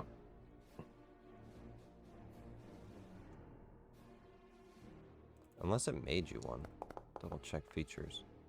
Chalice, Dragon, Starry Form, bonus action. Archer. That's the archer. Yeah. Yeah, it has... Oh, it looks like it has an attack button. Yeah, it does. It has an attack and a damage button. Cool. D8 Radiant +5 plus bonus. Yeah, so if you're in features and you click Starry Form Archer, you should see these buttons at the bottom. Attack, damage. Oh, there it is. Yeah, Okay. and Yeah, I got it. And standard roll. So I've already hit with the attack I said with a 20. There we go. Yes, indeed. If you're hitting... Are you hitting this one? Hold on, I gotta get back to the map. I'm hitting the one right in front of Sure. Yeah, it has Yeah. some cover, but that still hits. Yeah. Okay, let me get back to my sheet now.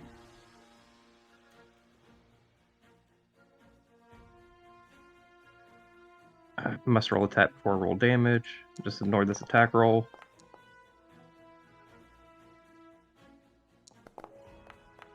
There we go. Beautiful. 6 damage. USBC, And throw it back to you. Yep. You were doing a Bardic Inspiration? Yeah. We're going to go ahead and cast that. That is for Callian will now have it. And then he'll hover up about 15 feet and he's going to be like, listen up, all you worm-faced buttholes. You're all going to die if you stay here. And cast a Vicious Mockery, the one on the left. A Vicious So Mockery save. to the one on the left. Targeting him now. Also, Veb, why are you wounded? Did you short rest?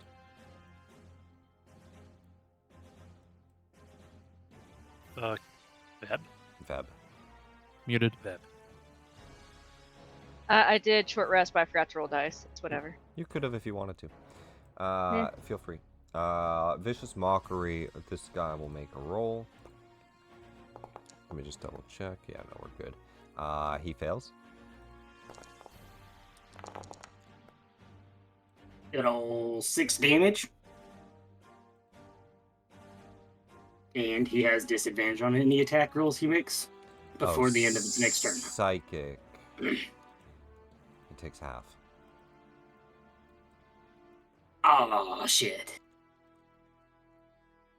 At least it didn't heal him. These guys are resistant to psychic damage, and that'll be my turn. Alright, as the Surlin will show you why. Hopefully. With a Psychic Crush, roll me that save. DC 13, USBC. Natural 1. Oof. I use my inspiration, por favor. If you still got it, use it. I do. I don't think anybody's used them yet, so yeah, go for it. And so, wisdom. Wisdom 13. We need a 12 or higher on the dice. We got a 19. Very nice. This is a save or take half, so you only take half.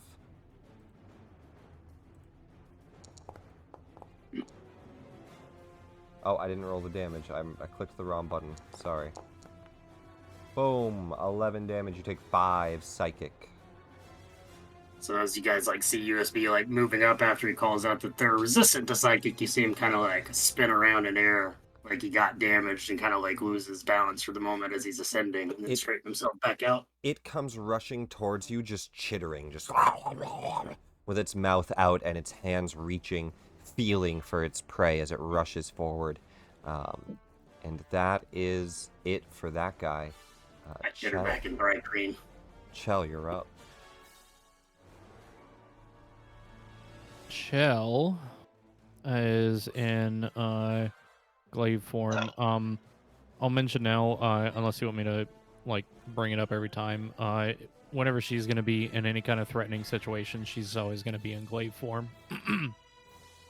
So she's going to move up over here, I guess, and then chip.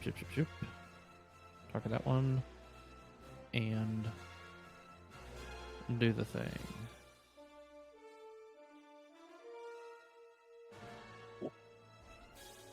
Oh, right. I have to click attack.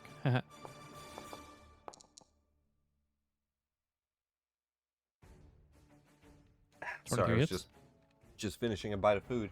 A 23 hits. Go for it. Easily hits. Max damage. Oh yeah. And I don't have a second attack currently, I think. Right, yeah, no, I don't. So, that's... Wait, Any maneuver, any bonus action? That's what I'm looking to see. No. Okay. Not a problem. You get a solid slice on the Surlin. I'm not used to this. Hex. A hex, yeah. I'll let you have done it first. We will create a hex effect as well. How does this work? Sorry, I'm new to the whole hex blade thing, so I'm trying to figure it out. Not a problem. Figure it out.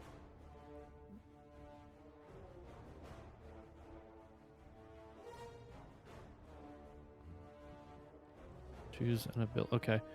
So, yeah, then I'll go ahead and do hex on it as well. And roll damage on that. Go for it. All right. 3 more damage. It's pretty solid. And I guess strength checks. And yeah, that'll be my turn. All right, disadvantage on strength. The Quaggoth down in here with you, Veb. It has said something in Undercommon and you've not replied. It looks scared. It's going to make 2 claw attacks at you. No. No. It reaches out and just kind of like an animal hiding behind some furniture. Just the claw, just the arm reaches out and just swipes at you twice. And it hides its body back behind the furniture here. Becca, don't you mean nope? Mm-hmm. Nope. Nope. The Surlin is going to step up and assault Chell with a multi-attack here. Bad touch. A bite and 2 claws. It's a Oh, critical hit. Do I have any reactions? I do not. Wait, don't I have something I can do with my echo? I can't echo as a reaction? You have a Manifest Echo opportunity attack reaction. Yeah, okay. I thought there was a reaction where you could swap places with your echo and not take the damage. Just the echo just blips out. Nope, that's your bonus action, swapping places. It's not a, Eh, There might be something later on, maybe? Okay. And I got nothing. If you got anything in features, you can use it, but not that I'm I aware don't of. think so. Then he will critically hit for 13 Owie. damage. As Ow! he chomps down on you, he then claws twice. Just need a couple more crits.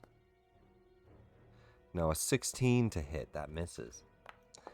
The final slice is also going to miss, as both of his claws just come out, but you're able to defend against those. But his mouth gets around with this strange long neck, and you're not used to somebody attacking with their face when they have arms and they come clawing at you.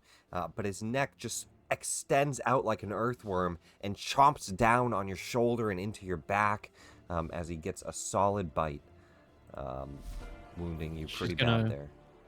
She's gonna curse and Thrycreen. It's not over yet. We're gonna go ahead and Psychic Crush the singing USB again. And he will rush over as well and surround you here. But first, the Psychic Crush. Roll me a Wisdom save, USB.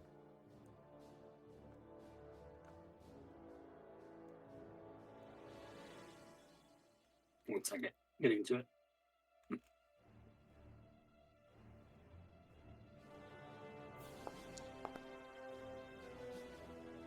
Oof. A 10. You're going to take all the psychic damage. Oof. He sends a wave of energy that starts to crush your mind. You just kind of start to see fragmented images, like when you hold a magnet to a screen, everything starts to get all fucked up. You just start to feel this wave of energy push through, and just like a ripple of all of the thoughts and electricity and controls in your mind just start to go haywire. It does not feel good. And that's his turn. He rushes up towards you. Kazeb.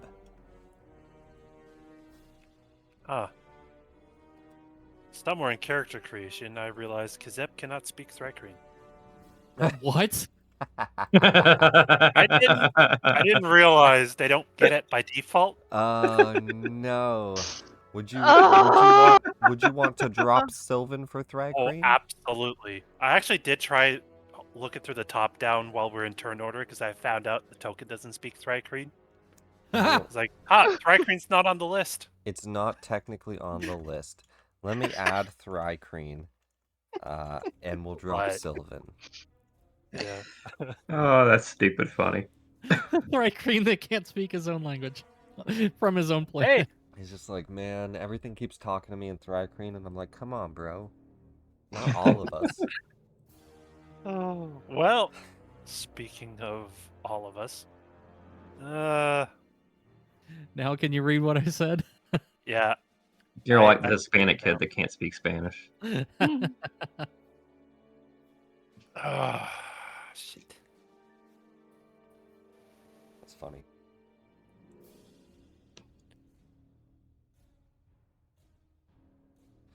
All right, Kazeb, though, it's your Nope. turn. You got these 4 sirloins. USB, you just hear him kind of going haywire after he seemed like he started buffing up with his songs and then just started going haywire. And you hear Chell probably yell out in a bit of pain from that critical bite, but you don't see her. Thank you, Callian. as I immediately turn over and start swinging Red Stinger towards this gentleman. Red Stinger. Start swinging Red Stinger towards this gentleman. Attack. Advantage. Advantage. A 21 will hit. 10 slashing.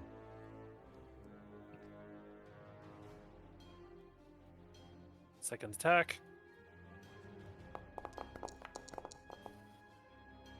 22 hits.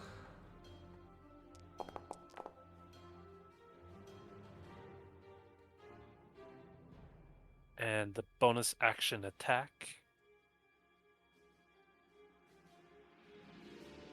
I'll make a normal attack roll and then just roll a d4 plus 5. Go for it. A 1 and a 12, a 20 hits. It's a little bit extra slashing. Easy 7 slashing there. Let me make sure I applied Damn, all that never going- damage. Never going to get this overpowered, huh? It was 10. Hang on. 10. Let me heal him for 7. I don't know what I'm doing. That's me. I'm sorry. And then should take another 10 and then 7. That's what he's at.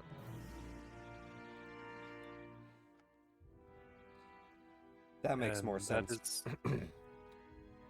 Yep. 3 solid hits with the Red Stinger, this double-bladed scimitar, as you slice out twice and spin around and slice the last time, stabbing into him. He looks pretty wounded and cut up, segments breaking, and this kind of a weird gooey skin bulging out and starting to heal the wound as it tries to like reform its body and shape. You see these strange shape-changing creatures just kind of dealing with their new forms as you cut them apart. The Surlin is going to go ahead and gang up with its brother here. It'll do a Psychic Crush as it runs forward towards you. So a Wisdom save, Chell.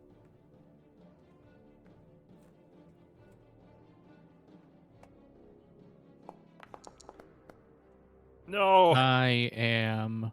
Inspire. Yep. Go for it. Mark it off. Use your inspiration.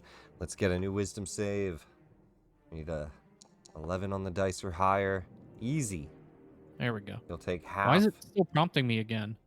I don't know why it's prompting you. You can ignore it, but you will have to make a con save when you take this damage. As you take 4 damage, you need concentration on the Fairy Fire. Okay. Or no, I you have want the Fairy Fire. concentration on the It was Fairy the Hex. It was the Hex. I knew it was So something. is that wisdom saving throw? No, it's a con save for concentration. save. Yes, for a spell. You ever play a spellcaster before? No, I forgot. It's been a hot minute. Have you? Okay. Yeah, I played a Seriously? sorcerer and Yeah. played Oh, a yeah, you did. Yeah. You know. wizard and Yeah. All right. Perfect. Yeah, you're good.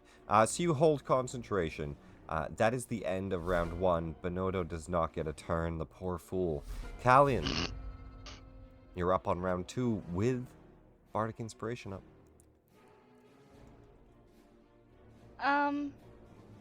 Could I like slip between this to here? You could do this. Like if I go USB-C to here? Sure. Okay. I do that. And then...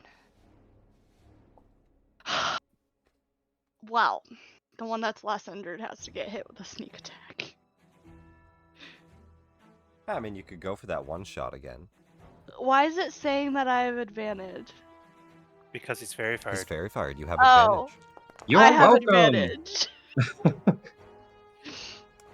Which means you already had sneak attack anyway.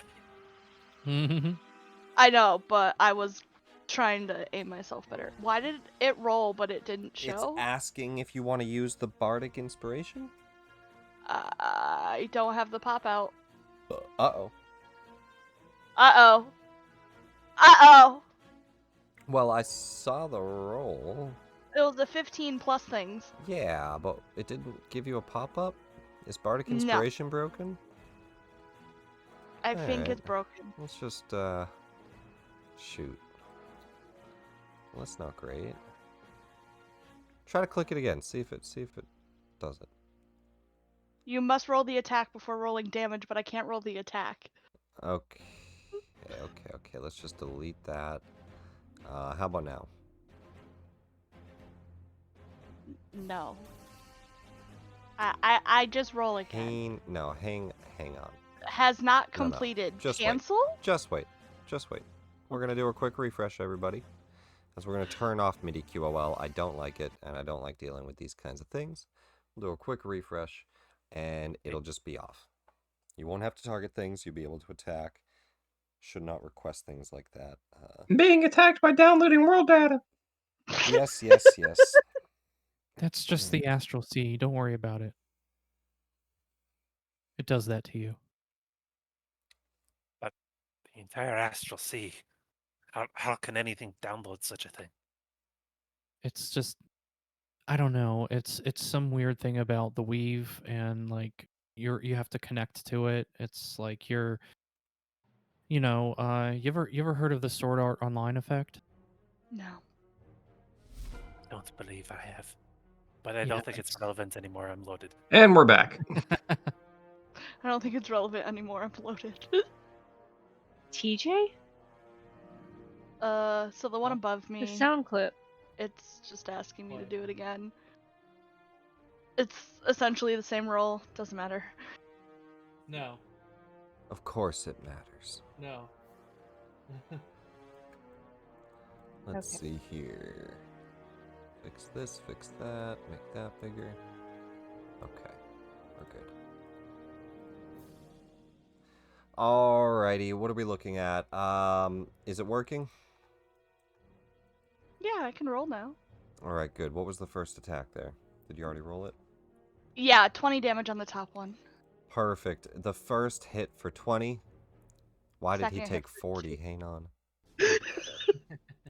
Oh, nope, hang on. Something was broken there. He's what the fuck is it called?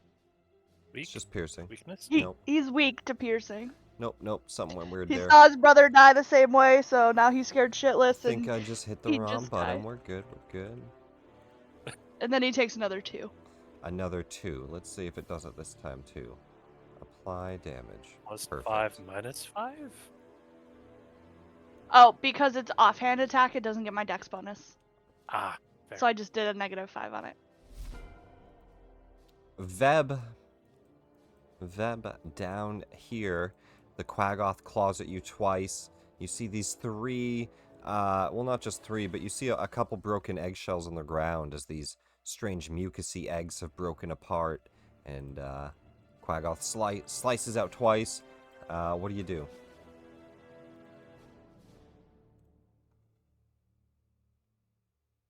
You're muted. Mm, Muted. Your headset. Muted. Your headset's muted. Still can't hear you. disconnect, reconnect if you need to. Hold on. Yeah, we're Go gonna for do it, go for it. A strong silent type. some-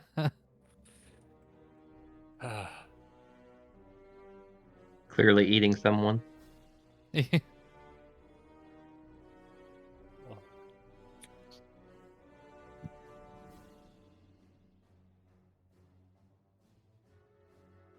She's her audio system's kind of locked up. She can't switch to your phone. Switch to your phone. She also type in what she wants to do. If she wants to just do the actions. Whatever it is. Becca, switch to your phone.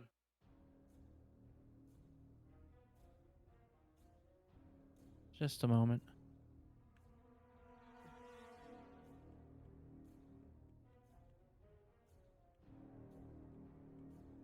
Rating. You can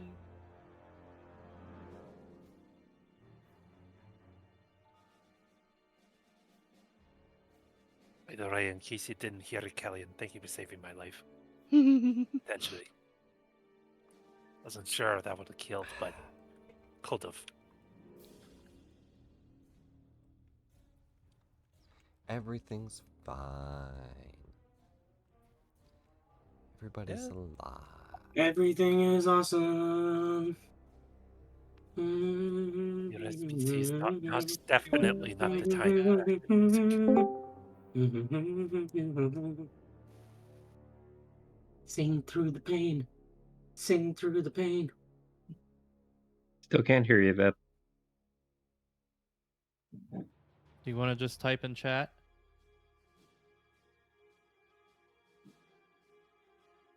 No.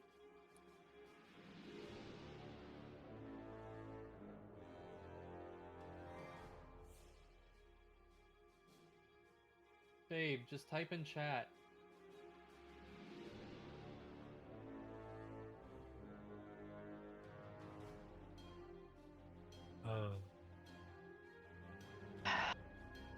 Oh wait, we had you there for a second. Don't say that. No, I mean I heard her. I heard her sigh into the microphone, and her thing lit up.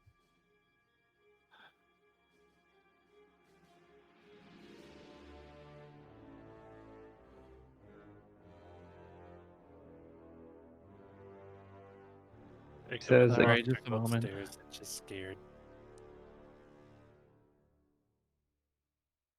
She wrote in chat. She said, "Ignore the monster. Go upstairs. It just scared." Okay.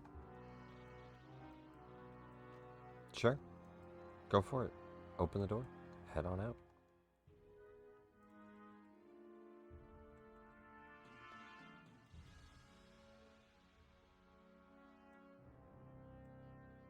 I can see how far we can get here. 5, 10, 15, 20, 25, 30, 35, 40 would get her to the top of the stairs. 45, 50, 55, 60. If she just wants to head upstairs, then she would get right about here at 60. Oh, but she has 80. 75. This would be 80. Top of the staircase here. She's pretty quick. If you want to do anything else, Veb, you can, but otherwise I moved you up the stairs. Twinkle, how about you? Twinkle would like to. If I fly over the staircase area right here, can I see both sides of it? Can you see both sides of it? The staircase area actually goes up to the ceiling. You're like under Okay, a bridge. that's what I needed to You're know. under a bridge here. It goes up to the ceiling, and there's a second story platform that's like, this is like the base. Trying to get to where I can see both party members here. So if I move one side or the other, I'm not going to be able to see either Shell or Gazette there. I'll give you guys the I can side see view of the you. ship here. Here's what you can see on the side view a little bit better is you guys are in that top room where there's the 3 chambers. You see the kind of that circle shape. That circle is where you're at right now. Okay. And above you, that supports that upper ceiling piece. Okay. There's a like chair and desk thing at the way top. All So right. that upper ceiling is dripping on us right now. Yeah. Ew. Well, it's Well, leftovers. Shell seems to have that one fairly in hand. I'm going to go down here and check to see what's going on down here. Looks like I have some injured folks down here. I'm going to go ahead and wild shape again to change my star form to the chalice.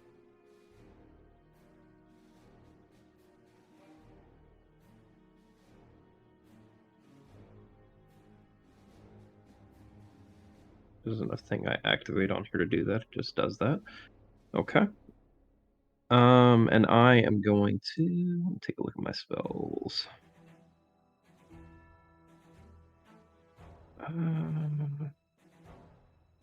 Why did I not take it?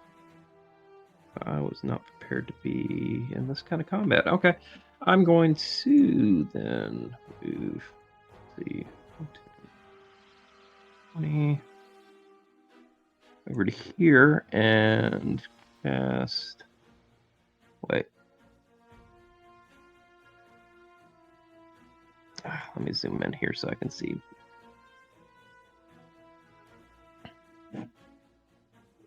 I need to read one thing to make sure I'm doing this right. Yeah, what are you trying to do?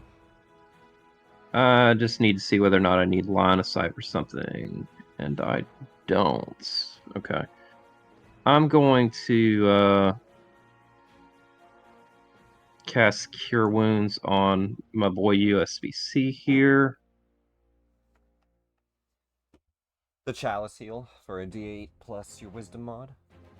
Well, Or are I'm you going doing to Cure Wounds USB, and I'm going to use the Chalice Heal on Shell over there, because I don't need to be able to see her to do that. Okay. So let's Cure Wounds. I'm out of first level, so my boy's going to get a second level. Thank you. I've been dying over here.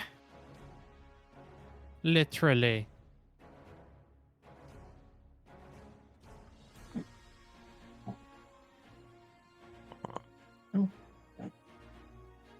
Did that do it? Why did that not do it?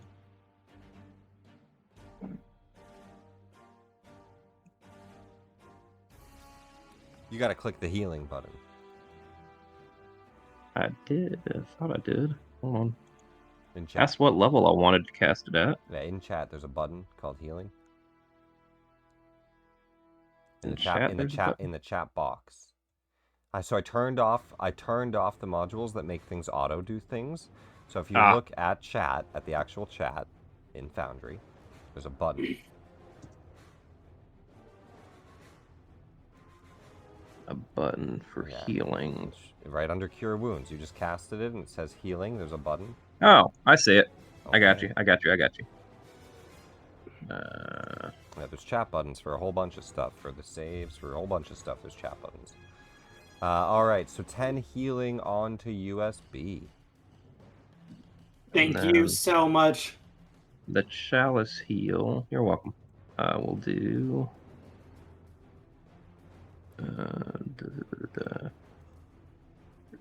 Wait, USB, are you flying? Why does Yeah. it say plus 15? I am fine. Oh, okay, so Twinkle, then you'd be 15 in the air, yeah? You'd have Yeah. to fly up here. Okay. Sure, how are you? Another... So it's 1d8 plus 5 to the other one. I'll just do down here. D8. What did you Plus do 5. to fly USB? My boots. Alright. Okay. And then my Just 'cause it bonus said heal plus does more than the original heal did at second level. That's nice. So Shell gets 12 healing. Very nice. Ah, thank you. And I'll be done there. Very cool. Any flavor on what your chalice form looks like when it heals? Like the AoE heal around you? That thing? What's it look like? It's just kind of a sprinkling of stardust. Kind of, you know. Very cool. Imagine the Tinkerbell flying around the Disney emblem, the little stardust that flies behind her. You see a swirl of stardust kind of glisten from above Chell, and you receive that healing. USB. Chell grabs some of the dust out of the air and forms it into a line and... I'd really prefer you not take it like that. Savage. Bet you're flying now, too. USB, you are injured. Fly up in the air. When did you... Wait, when On did my you first get... turn. When did you get in the air? It took off on my first turn, my movement. Did I melee you? Yeah. No. No, okay. I don't think so. Alright. You did like the Okay. crush No, it's thing. all been psychic damage. Alright. I thought you were on the ground when I rushed over to you, though. Alright. You did the little psychic crush thing, which to that point USBC is gonna be like, "Oh, that's my turn now, bitch." And my base cannon goes wub wub wub wub for this little guy over here. Make a save for me if you would. That is a failure.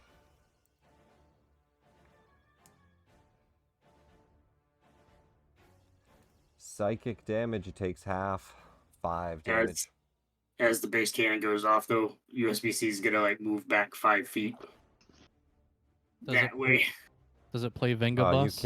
you can't move back 5 feet that way, USBC. There's a wall there. Or, well, like slide off the wall and go this way. Then, Sure. as the base cannon goes off, it just pushes him backwards.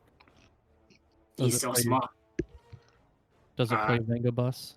It actually does have a sound. I don't know if you can hear it. It's just a bass drop sound. Very cool. And then his bonus action this time will be yelling out. I think I have to see. I might not be able to see Kel over there, actually. You cannot. I will throw out another Bardic Inspiration towards Kazeb. I think Bardic is here, though. Is it just hearing? I think so. A creature other than yourself that can hear. Okay. Then I will also target Chell over there, and we'll just be like, "You're doing so good by yourself. You've got that one guy. We believe." Callian, you still have yours too, right? Yeah. Yeah, okay. I I'm didn't use mine. gonna buff it back onto you. Hopefully they work again. Alright, perfect. USBC, that's your turn, then any movement? Nope, that's I moved back that 5 feet, that'll be mine. Blasted back a bit. Serlin. It's the Serlin's turn.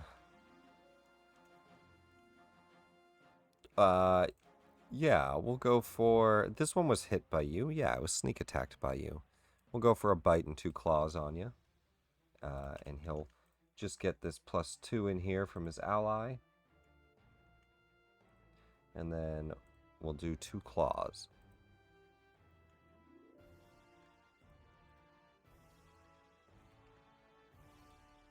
The claws, a 10 and an 18. 1 claw, 1 bite.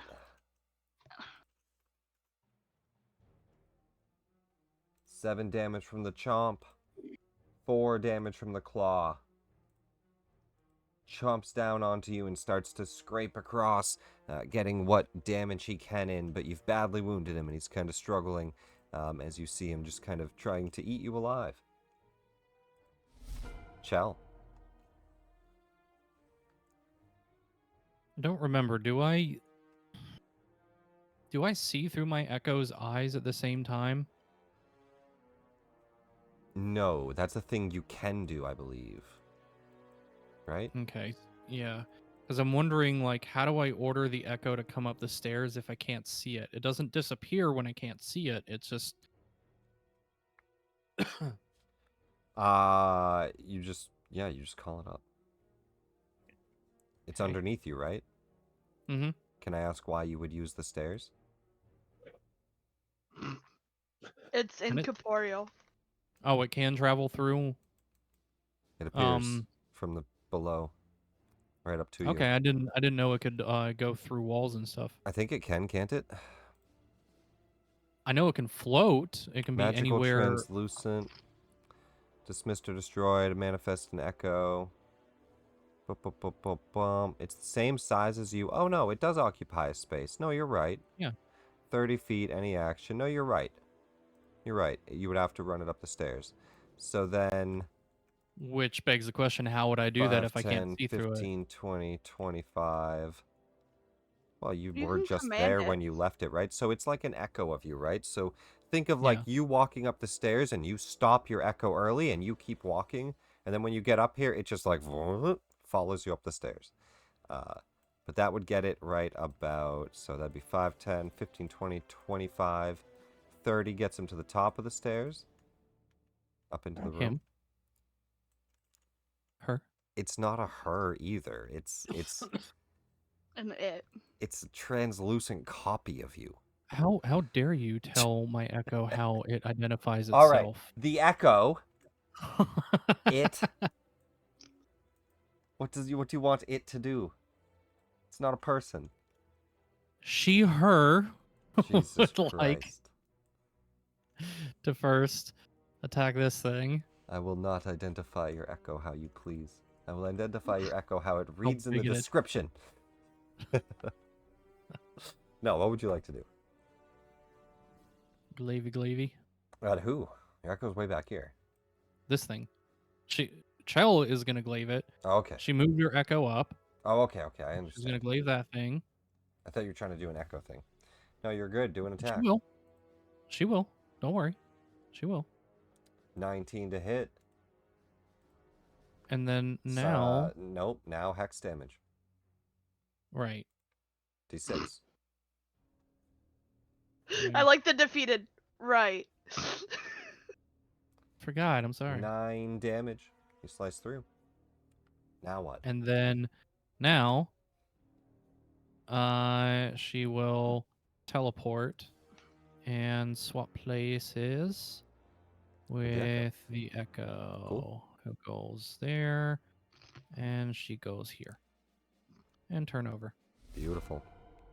With that, the Quaggoth will continue to hide. I'm going to take him out of combat. He's not going to chase you. He's just hiding. Serlin in front of Chell. Magically swap places.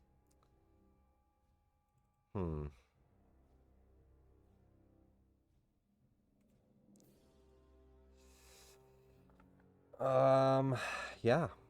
It is going... You hear it screech.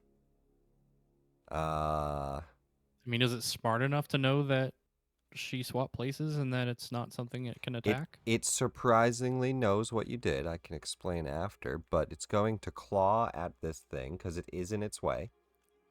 Gets a +2 on that, but hey, it saves Jesus. you from taking a crit, as it will obliterate the echo, and you see it just charge forward, screeching as it follows you.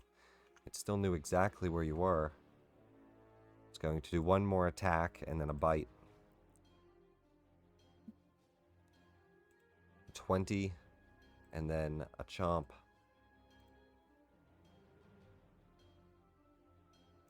It misses on the chomp, but you take one slice from its claw, and Was that a crit? No. Okay. So you take 10 damage. Concentration on the hex.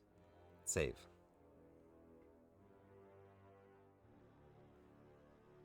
Nice. Easy peasy. Easy. And Serlin. Okay, so the two of you are flying. You're making a bunch of noise. You just boomed this one and you flew back. He'll throw a Psychic Crush at you. As you boom away from him, USB. He'll throw some psychic energy back at you. It's like a friggin' dubstep battle. Boom, Boom, boom. Another boom comes out from below. Throw me that wisdom save. You know what? I should get some lo-fi battle music. Yeah. We really need some, huh? Is there lo-fi battle music? I can make some. I can do it. Let me see. I might be able to find lo-fi I take full damage. battle music. Oh, sorry. I was trying to find music. You good? Damage. Don't die, USB. Max damage. 23 psychic. Near death. Oof. He's got a bigger base. Yeah, USB's like not flying. He would probably be like descending. Dramatically. I'm dying. A lo-fi tribute to Earthbound? What is Earthbound? I don't think any of these look Sounds like kinky. battles. Earthbound is an old school NES RPG with Ness, the psychic kid. Yeah, but these don't look like battle music. I doubt it is. It's not. But the Pokemon soundtrack to lo-fi? Earthbound is pretty awesome. You should listen to it when you get a chance. I refuse. Pokemon, how about battle? Hang on, I gotta find battle music. Coreless battle theme remix. We'll do it. We'll take it. Pokemon lo-fi battle music. Let me put it on. This is what you guys hear as USB. Serenades the battlefield. We'll put it under Xab USB.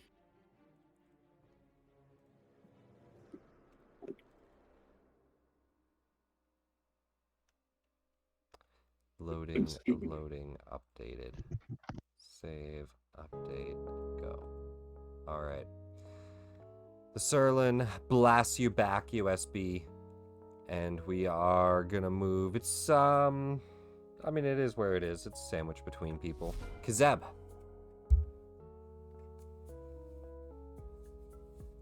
Well,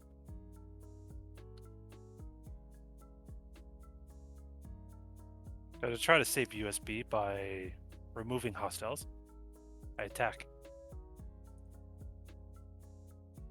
The red stinger swinging. An 18.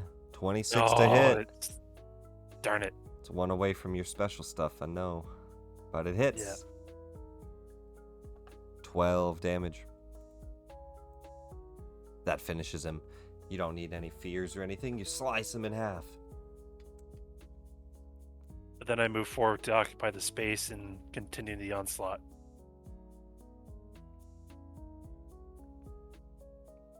Hey! Okay.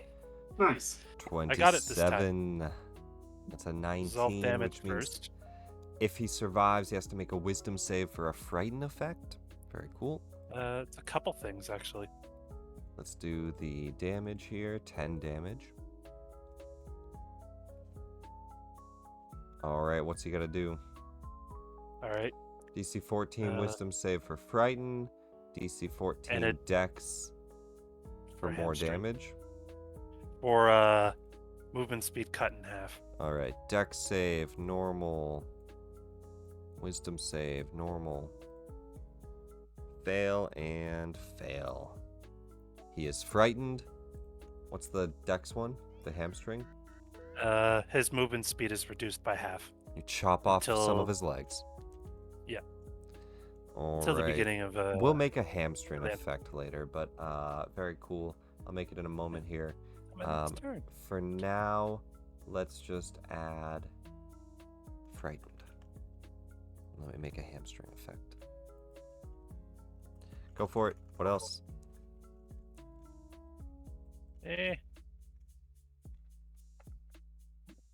Yeah, bonus action. I'll just do one more attack. Why not? Okay.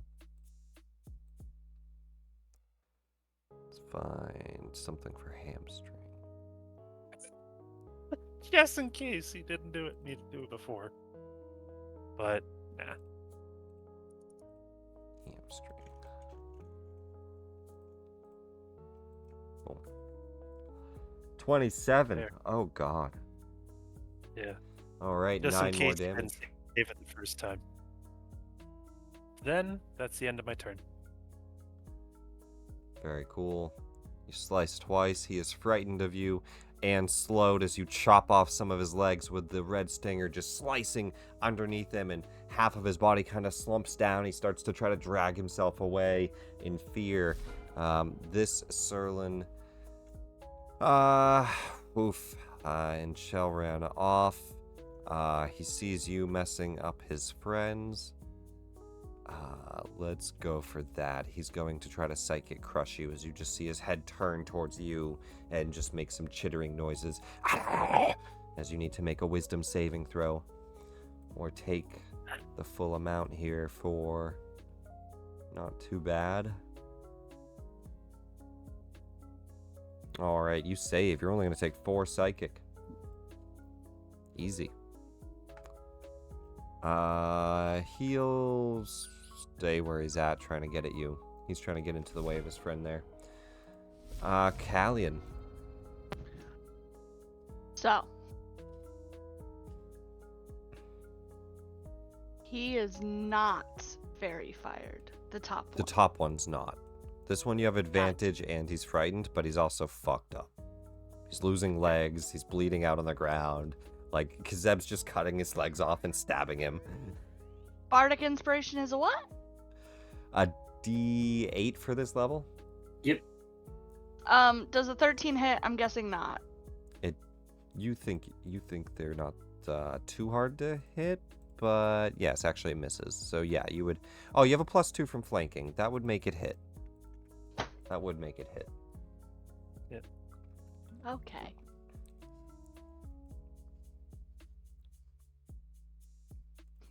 $19 damage. And then for funsies, with my offhand, I'm gonna dagger the bottom one.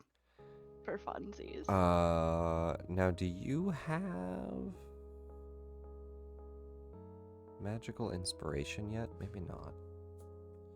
I'll take a look after. A 25, that's definitely gonna hit. For 4 damage! Funsies, you finish him off.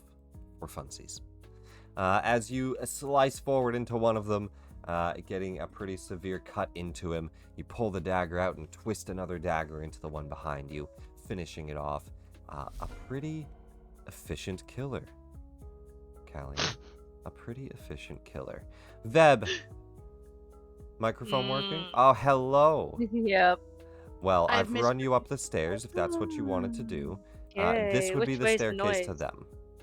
Okay. Then I hear the noise. I go to. And that'd be 25. To get, you'd be here at 25. And you see Chell at the top of the stairs. Oh, okay. I think I'm lagging or stuck because I can't move now. Oh, I think USB's there. That's why. It should be, you see your token here? There we Should be go. right there. Oh, I see. It's got a. For whatever reason, my mouse has me. I see. If you see like a duplicate, don't worry about it. yeah. Your token's here. There we go. All right, we're good. It finally let go. Move. Jesus. You said I technically moved how much at that point? To get right here is 25. Yeah. 25. Yeah, so you're at 20. So That'd be 25. imagine 30. 30 could get you diagonally up here, or you can stop and you can see this Surlin that is attacking Chell. I'll stop and see this thing. And. Chell is being clawed at and bit as they look slightly wounded, but battling this thing back with a glaive out. Alright. Quarterstaff that bitch. The Traveler's Friend. You have a +2 with flanking. Go for it. Oh, because we turned off the modules, you'll have to click the buttons now. So the attack button. Perfect. 21 hits. If you're two-handing, click versatile. Sorry, I didn't mean to hit crit. I did not mean to hit that one. No, you're good. Are you one-handing or two-handing? Oh, I mean, if I can, whatever is likely to hit harder. Versatile would be your two-hand. Hits harder. Yeah, do that one. Go for it. Click versatile damage.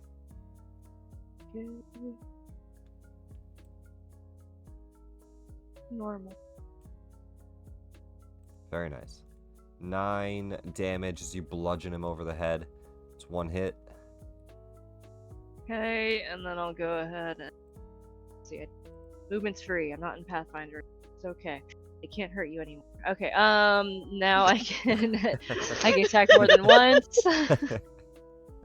So let's go ahead. Anymore. You're fine. Please show me where it touched you. That'll be another one of your actions. Yeah. No. Yeah, I'm trying to scroll up to find the attack button. There it is. All right. Normal. Oh, it was almost the crit. That was a shit. That's gonna miss, unfortunately. All right, and then get 2 attacks, and then I get a bonus. There it is, unarmed strike. Oh, I forgot my hands are out. You also, I don't think you've used inspiration. You're welcome to if you want to, but.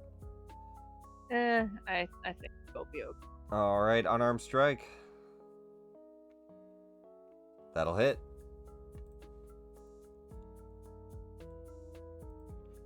Hey, plenty to kill him. And that will go bad food. Continue to move forward. Oh, fuck. And that's 30, so I think you have 10 more. Yeah, I do. And you can see that They have killed most of these creatures, but you see one more, like, around the corner that's fighting Callie and That's Kazeb 30, 35, 40. Okay. Alright. Very nice. Twinkle, you're up.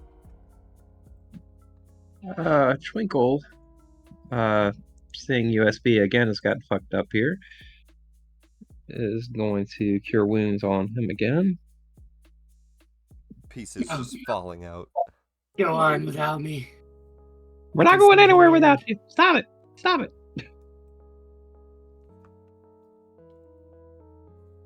You know, they wouldn't even be happy if they got you, USB-C. You're a robot. They would realize about halfway through you're no flesh at all. They just want me for my body.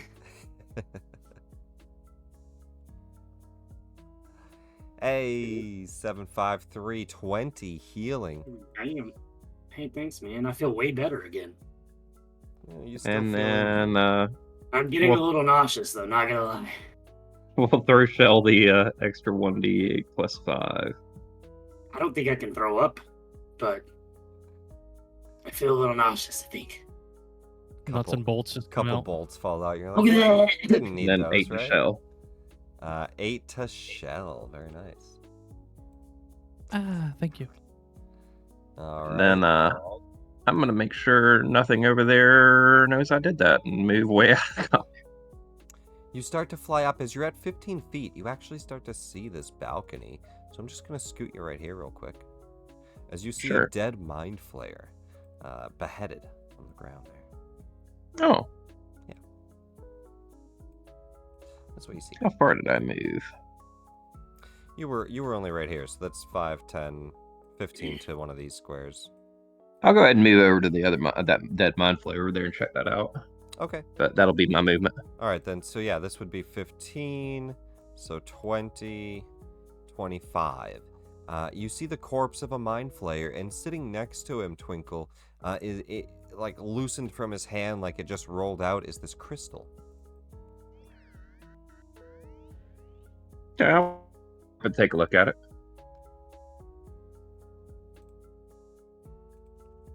Suddenly, Tiralai appears. I'm going to add under loot.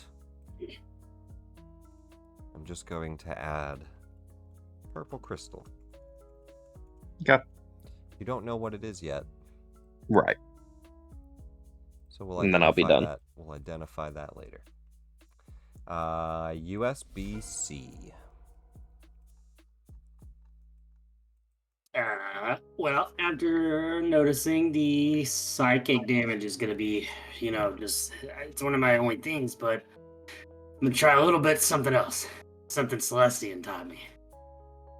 I'm going to cast Sacred Flame at this guy over here.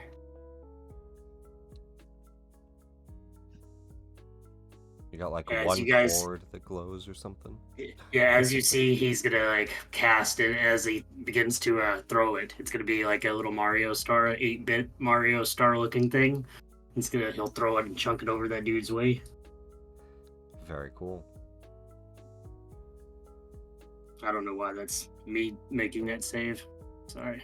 You're alright. You don't gotta click that. I do. 9. He fails. You can roll damage. Yeah. And it's radiant, so it's not psychic. And he still takes 4. Takes 4 radiant damage. I almost said psychic. He takes Take 4 that. radiant damage. Shove it up your face like butthole. It would be 5 feet just to get to this square to see him, but that'd be about it. That's my turn. Bonus action. Actually, I'll use one more Bardic Inspiration on Kazeb. Or not Kazeb, Feb, since they're joining the fight.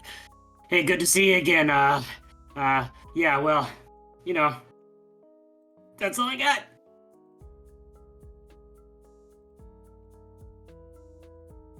Thank you. You feel inspired. Chell. You are up as you cut down one, you go to fight the other, you get a slice in, and then running up the stairs, Veb comes up and just whacks it with a mace, now in a bit of a different form than she was earlier, but she keeps changing forms. Punches forward as well and knocks it on the ground. What do you do? First realize that there's something missing from my sheet. You look down at your utility belt. Did Yep. someone take one of my pouches? Did somebody take a pouch? So, I have the oh god, what was Is it something you're using right now on this turn? It's something that I might use, yeah. If you want to use it, just use it, whatever it is. Look at D&D Beyond. We'll add it after. What are you doing on your turn, Chell? That's the thing, is it's not in D&D Beyond. It doesn't prompt you to add it. Oh, what is it? It's when you have a when you get the superior technique fighting style, you choose one maneuver, but it doesn't prompt you to set the maneuver anywhere. I can take a look. That Yeah, probably does somewhere. it doesn't. I'll take a look really quick, but what is the maneuver? Pushing. Oh, so it's a maneuver that you haven't learned, but you think you're supposed to learn another one from one of these features? Well, it's one that I'm supposed to have. It's just What feature? D&D Beyond doesn't. Superior technique fighting style, first level. Fighting style. You learn one maneuver of your choice from among the available specialties, and that doesn't offer you under manage, manage character and levels. Right. Level. That's 1, why I was gonna ask, can you superior manually add that technique. in Foundry? Additional features. Superior technique. Fighting styles.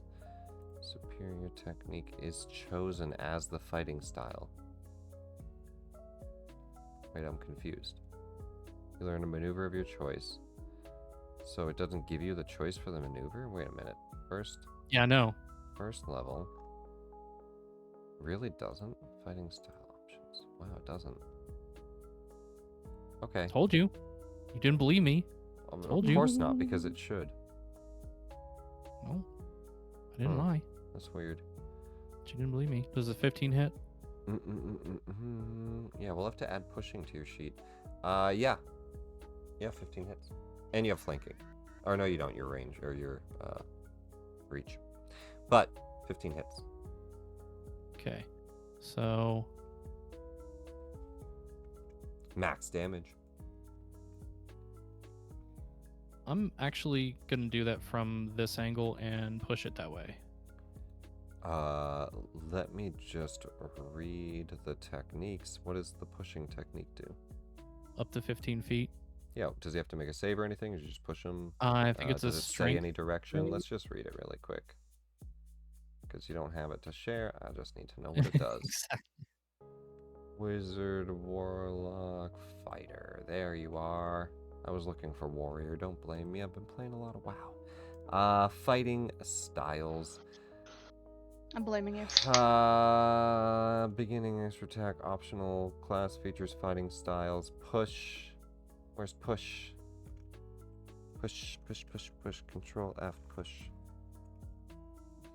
Action Here, I'll paste surge, it. push yourself, pushing attack. I found it. When you hit a creature with a weapon tag, you expend superior die, push target back, add a superior die to the damage or to the attack's damage roll. So you get that into damage, roll your superiority die, and they have to make a strength save or be pushed 15 feet from you.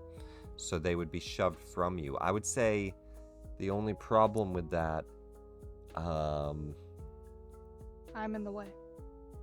yeah, you can't really push this one from you. Okay. Well, I was But you still wondering get the if, damage. Like, they can't go in that direction. No, you'd shove it angle? into this wall. It would have to like squeeze around Callie, and I'm gonna say she's blocking. Okay. She's definitely blocking. Like this isn't even a full 5 feet. This is cut off early. You know, half Well, of this then box. fine. I won't. Well, fine. I won't push. But If you were in like Kazeb's spot, you could push him that way.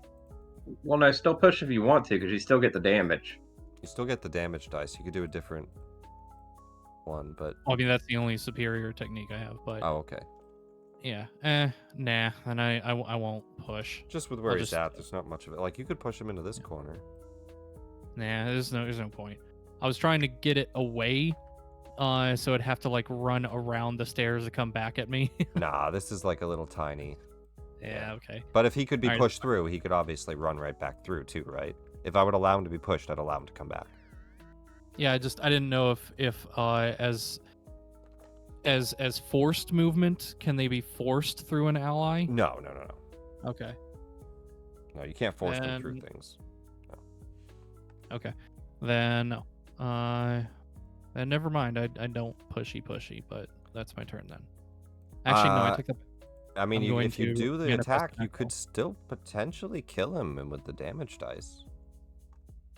I'll leave it for Callian. All right. You leave it Or for Kazeb, Callian but or Kazeb. I will manifest an echo. Make a new over one. yonder. Absolutely. Kazeb, you're up.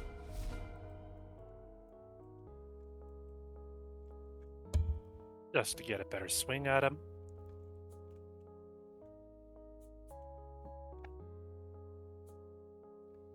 Normal attack, not with advantage. That'll hit.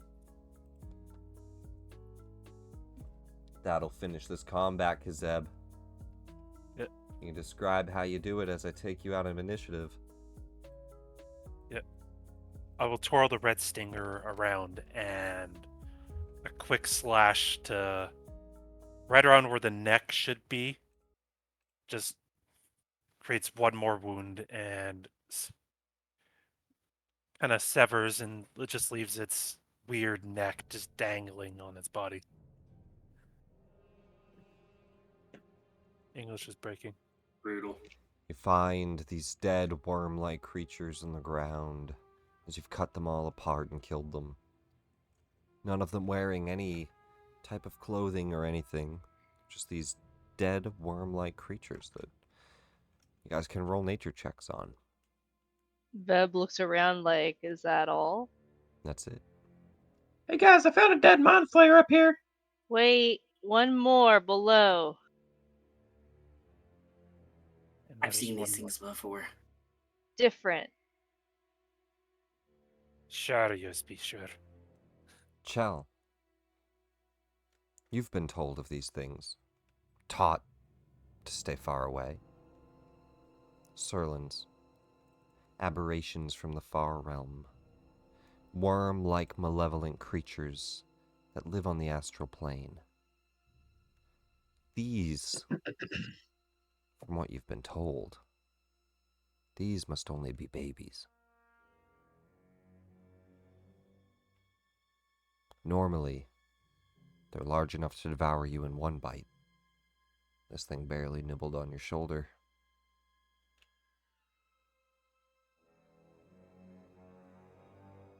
Hatchlings, You're really. muted.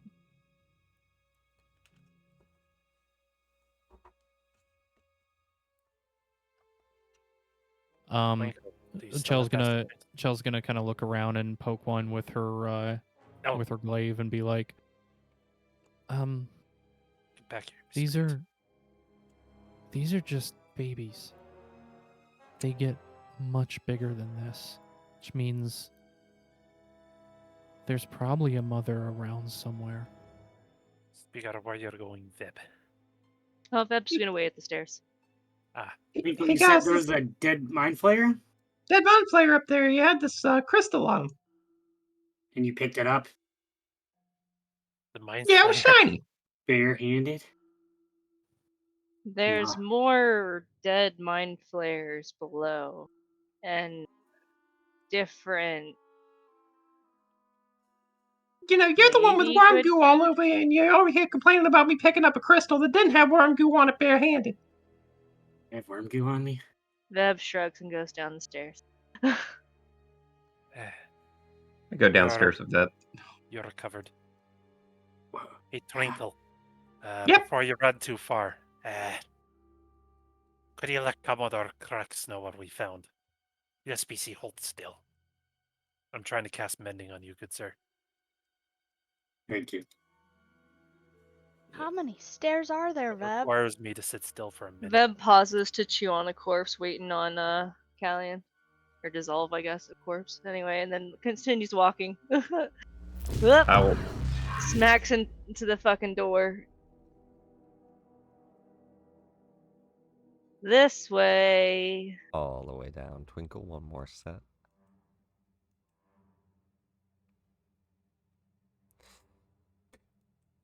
Kizeb, USB-C, do the two of you stay up top? I was trying to get him to sit still long enough to cast Mending. We're up here for Yeah, a minute. so you spend but a then... minute? Sure, so you do. Right. Yep.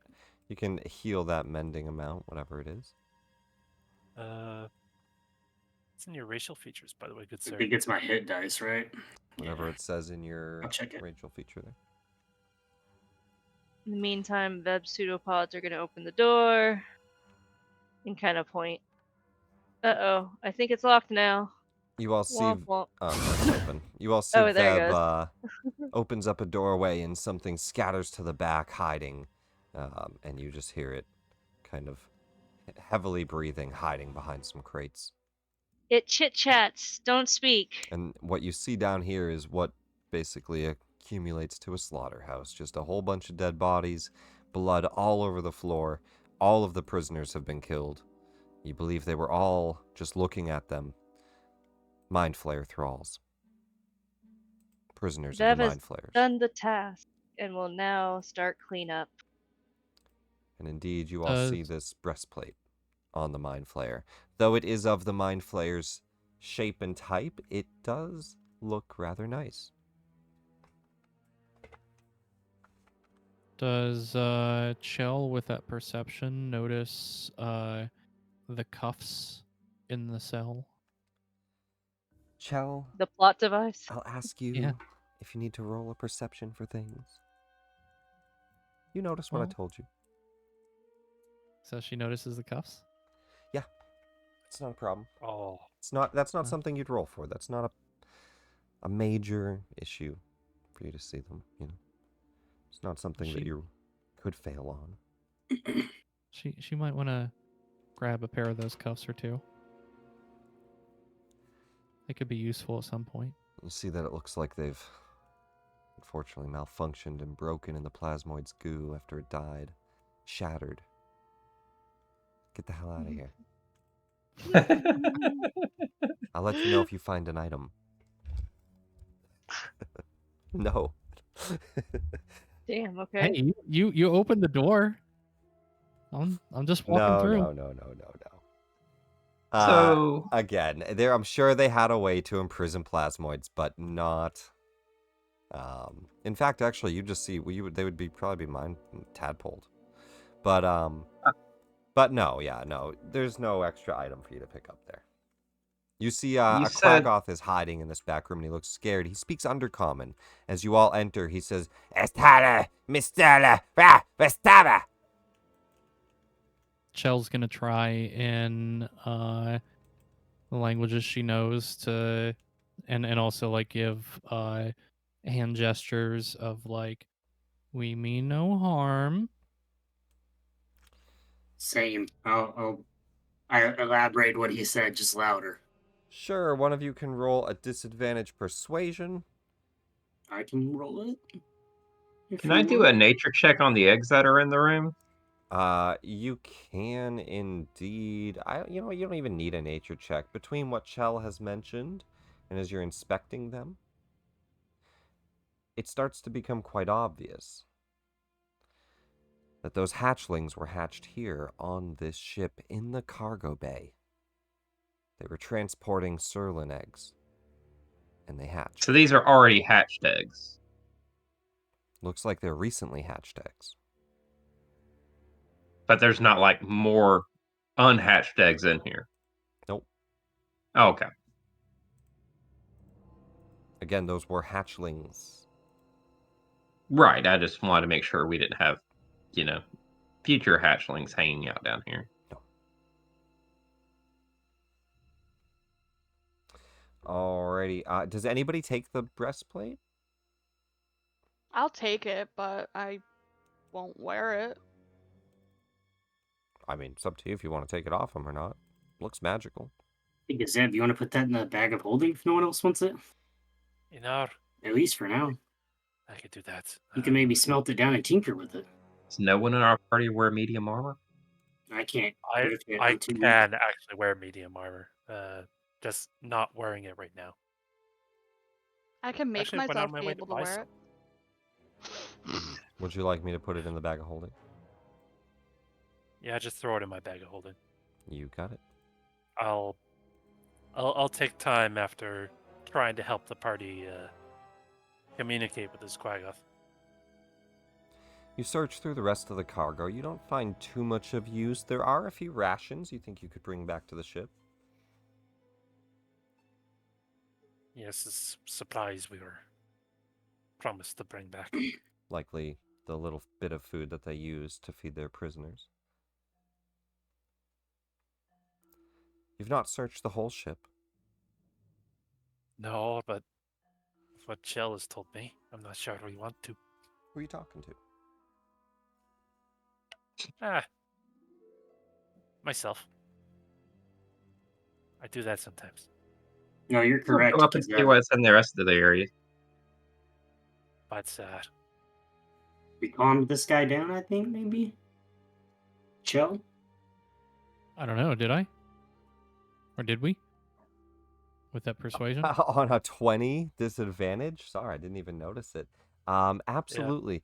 As you can see, he doesn't seem to be able to understand your language, and there's definitely a heavy communication barrier, but you can tell that he is just terrified and clearly was tortured, and he seems to just want to, like, get away from people. He's just hiding.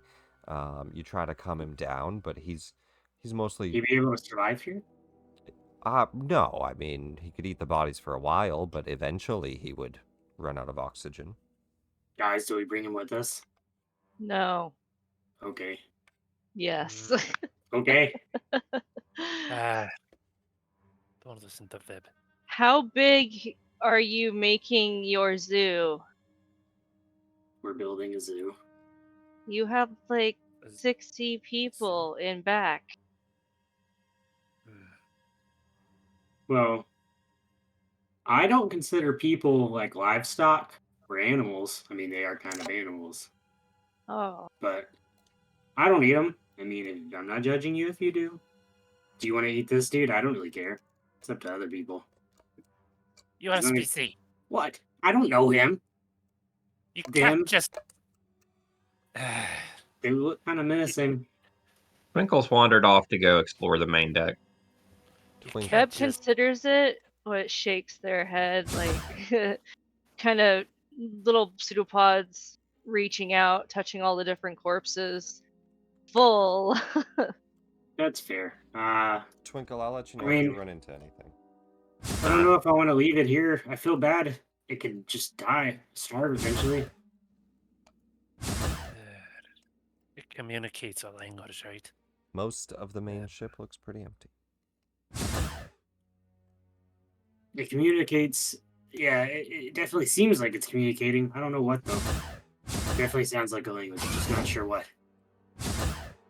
We really have to get my translation module fixed as soon as possible. Twinkle, do this for me. I'll just move you about. Throw me a perception or an investigation. I'll roll perception. All that's going on. Mhm. Could I roll a nature check on Quaggoths? Sure. You guys likely know what a Quaggoth is. At a minimum, you Right. know what they are. You know, these Underdark creatures. But you can roll. There we go. Oh, okay. Sorry, Callian. There we go. Let me back you up and slow you down. To about right Let's here. going on an adventure. No, you're very cool. You found one thing. And Twinkle, you're going to find the other.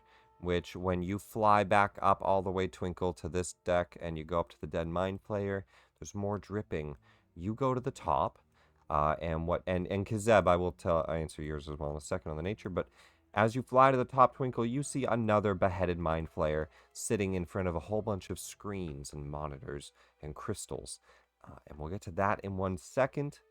Kazeb, on a nature check for Quaggoths, you know a lot about them. These creatures are normally found in the Underdark and often sold by drow as slave creatures. And in this case, you think this one is a slaver. He is something that the Mind Flayers probably didn't tadpole, but had some loyalty of. So would it be So, relatively safe to bring on the ship? doesn't sound like it. They can be trained, and the Mind Flayers trained them. This one in particular does have some level of PTSD. He looks terrified and shocked. You would have to work with him, but he could be potentially saved or used, but he just seems like he's having a hard time at the moment in this current situation. And then the final thing, last but not least, Callian, you make your way around the back and up the officer's deck onto the kind of a mess hall. There's like a bathroom here, and you start to find your way to what you imagine is like the main kitchen mess hall area. As you stop, you hear... wait, don't open that door. As you're making your What? way towards this one. Oh, just, I'm changing. Give me a second. Can you give me a second? Who are you? Oh, name's Jerry. What are you? What am I? Yes. I'm a space pirate, just like you, yeah? I'm an Imperial Elf, part of the Astral Elves. Am I seeing Whoa. elves right out there? Are you sure you want to be doing this right now? Putting on pants? I don't trust that you're just putting on pants. Just pulling my pants up. Take them off. Do I need to get my ooze down here to make sure that you're, abiding by the rules? I don't know if I need any ooze when my pants are off. I'm gonna go ahead and just put my pants on. Oh, Like, yes, this you do. weird woman offering me these weird sexual favors. So And just give me just a moment, yeah? Ooze. I am gonna call for Veb.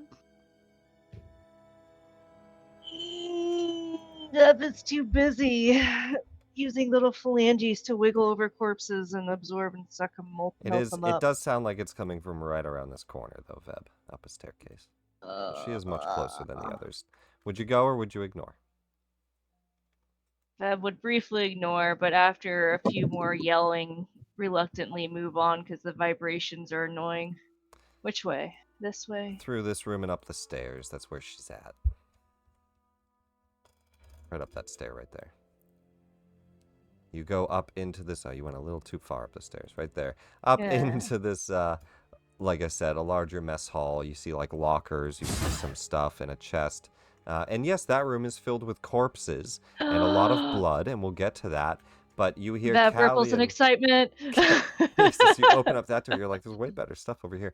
You hear Callian calling you up to this door, and as you come up, you also hear him from behind. I'm just trying to get things in order really quick before you come in, so that there's no confusion or problems. Just hang on. Just getting Is there a complicated 1-inch hole pants. under the door? Or through or in the door? Yeah, there's enough. You could slip in there if you Veb wanted starts to. melt down and just slip under. You start to slip under the door. Veb. I mean, is it even locked? Did you even try it? No. Veb just opens the door with a pseudopod, like, wait. Yeah, so as you open it, let me share what you see. The door opens to this large bug-like creature. Boiling and bubbling on the back of him are these rippling kind of brain-like bulges. And he's got a bunch of them. He's very wrinkly-brained, all over the back of his backside. Straight down the back, it's just all these brains bulging out of this white crustacean. And you can see these crab-like appendages, and he is shuffling together right now in his hands 8 brains. Ah! Shit. Hang on, it's not what it looks like. Looks tasty. Oh. Oh, phew. I thought you were going to be like... And I'll put him back where he is. He's right there, Feb. I thought you were going to be like some of those other people and try to take my brains away. No, you can keep the brains as long as I get one little dissolve bite. Sure, how about this one? He hands you a brain.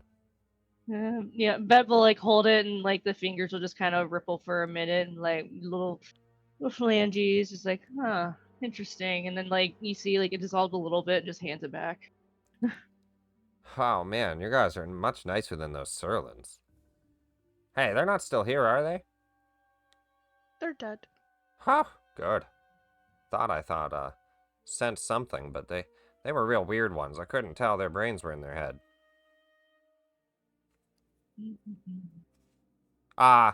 So, I mean, I'm glad you guys were all nice and chill. And, oh, I just got one more brain on the stove there. It's almost done. Hang on. It goes in past you. You Just grabs the brain. cook? I dabble. Tried a couple spices in here. And he pulls the brain up and starts to chew on it. Yeah, that No. was just mystified. Like, why? So many good memories. You eat it. Like so like you burn all the good stuff out of it. Why? Just Oh, I've just been trying, just crisping the edges, you know. I like to get the memories, too. I'm sorry I lied to you. My name is not, what did I say, Jerry? I think that's one of the ones I ate. Well, actually, I don't have a name. I'm an Ithalgu. It's all good with me.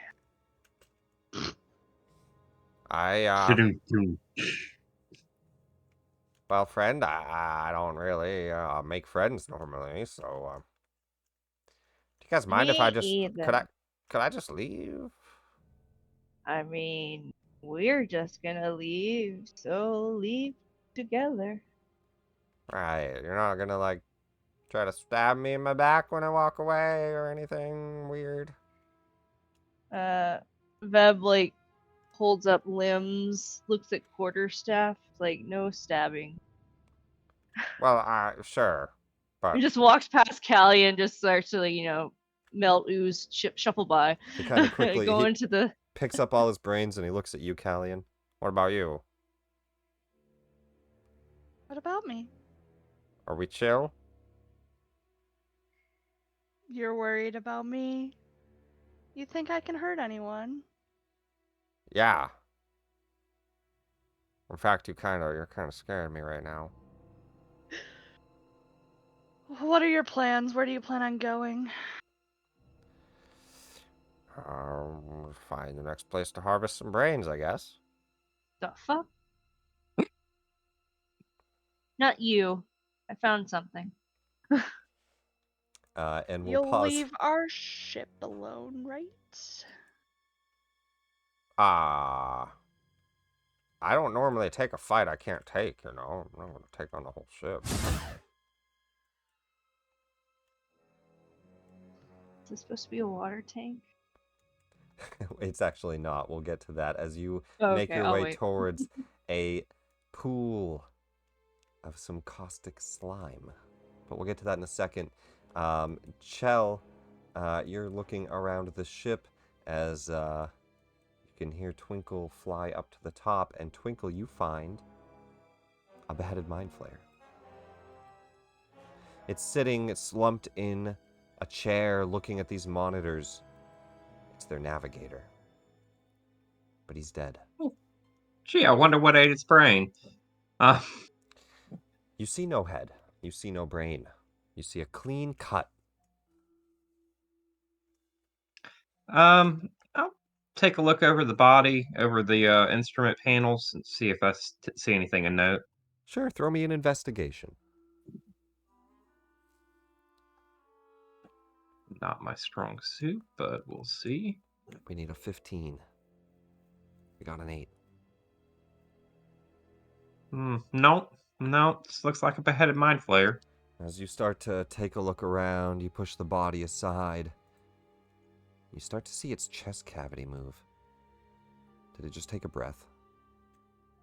And then some of it wriggles again. Oh, Don't no. like that. Something starts to crawl up and out of the neck as a bunch of glowing insects will attack you. Yeah, I figured. They're just a swarm of psionic insects. They're going to get one bite off before you squish them, kill them, fly away from them, whatever it might be. A 15? No, that's not going to do it.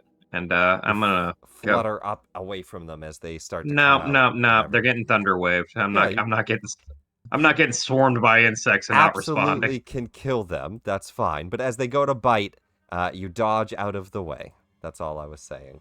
Go for it. Do a thunder wave. Thunder wave.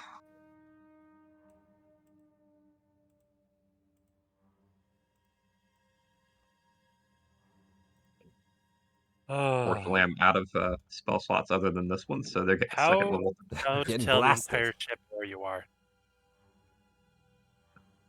11 damage. Oh, you'll Doesn't hear kill where them. I am. Yeah. But you shock them, you send a whole bunch off. Whatever few are scattering, you start squishing. We don't need an initiative. You kill them. Okay. So at that moment, Chell's gonna walk in on the big brain eater and just kind of like, oh shit, and just start to back up and then hear the thunder wave and be like, Oh, very nice. was that you?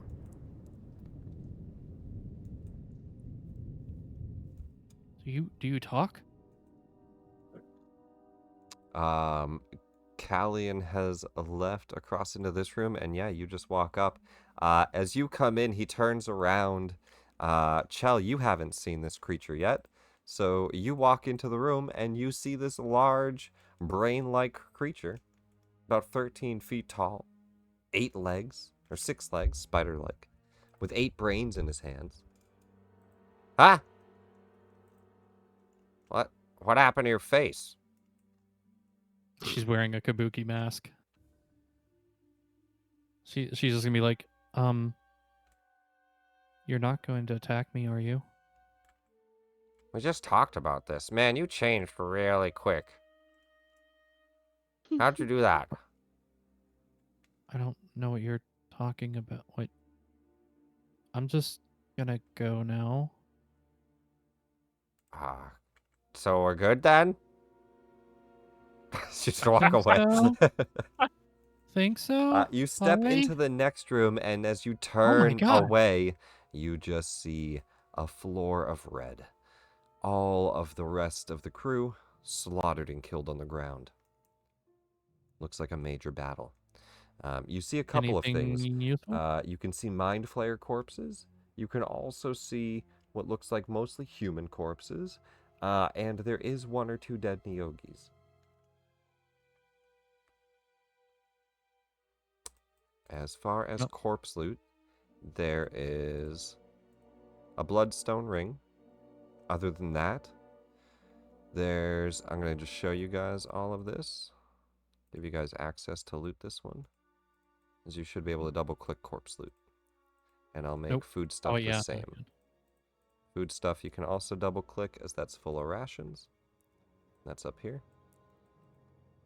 Veb, you walk up as Callian follows behind after just a moment, but you walk up to what looks like a pod with a large kind of chamber door that you can't exactly seem to know how to open or close, just this large pod-like structure, and a pool of liquid.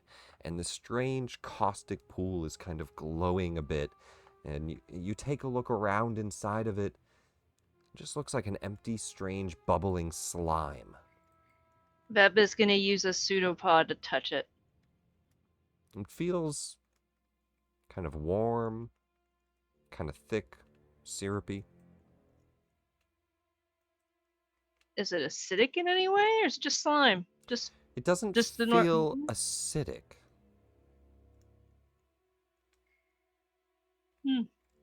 Veb's just gonna keep dipping tendrils into the slime, just curious what it is, not really having seen another slime before, other than the plasmoids from earlier that were in those weird suits. Callian, as you round the corner, you see Veb dipping her tentacles into a Mind Flayer's tadpole pool.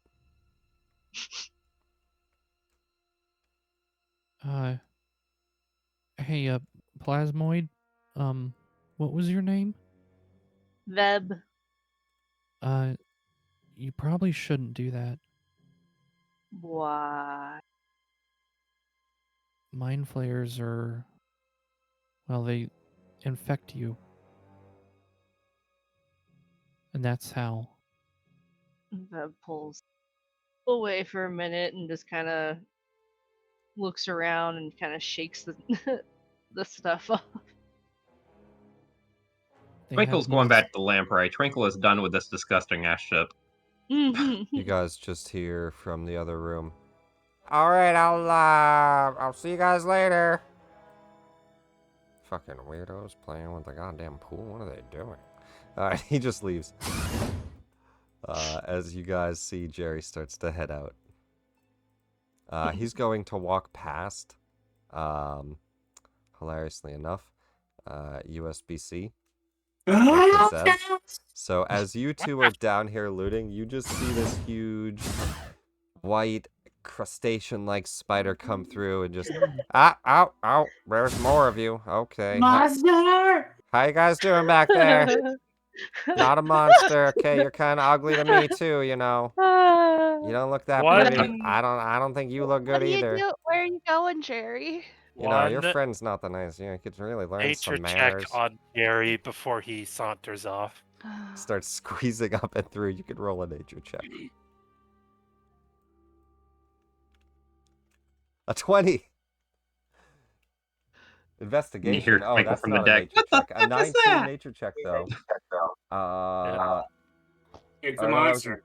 Five. So for Kazeb sure. for sure, you know what a Nithalgu is.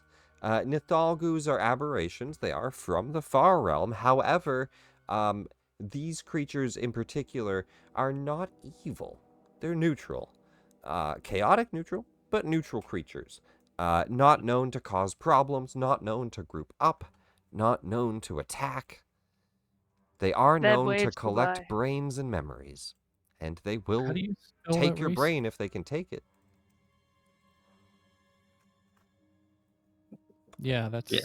Yeah, Twinkle's going back to the lamprey. I think I spoke in Nithalgu there. Yeah, you did. Oh, I You still still have him did. targeted. Hang on. Can I fix that? Nope, I can't fix that. I'm permanently in Nithalgu.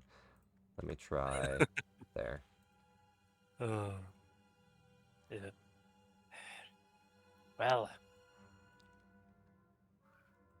He starts to make his way No. off the ship. actually.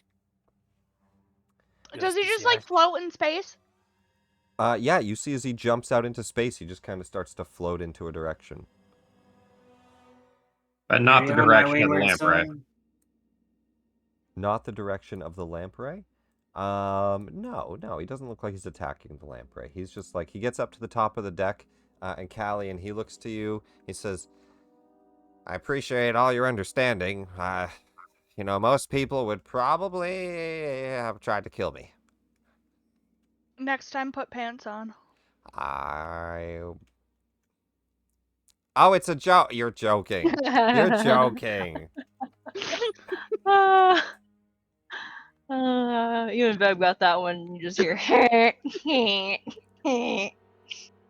All right. Well, you guys are all right. See ya. Will Later. And he's just going to kind of push off with his 6 legs into space towards a direction and just drift away.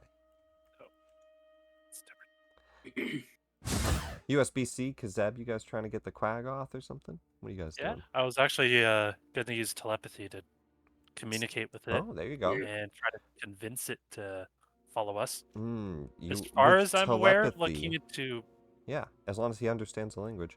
As you start to reach out with telepathy, you finally hear him back as he says, I was a slave of the mind flayers, made to work, and made Actually- to man the ship.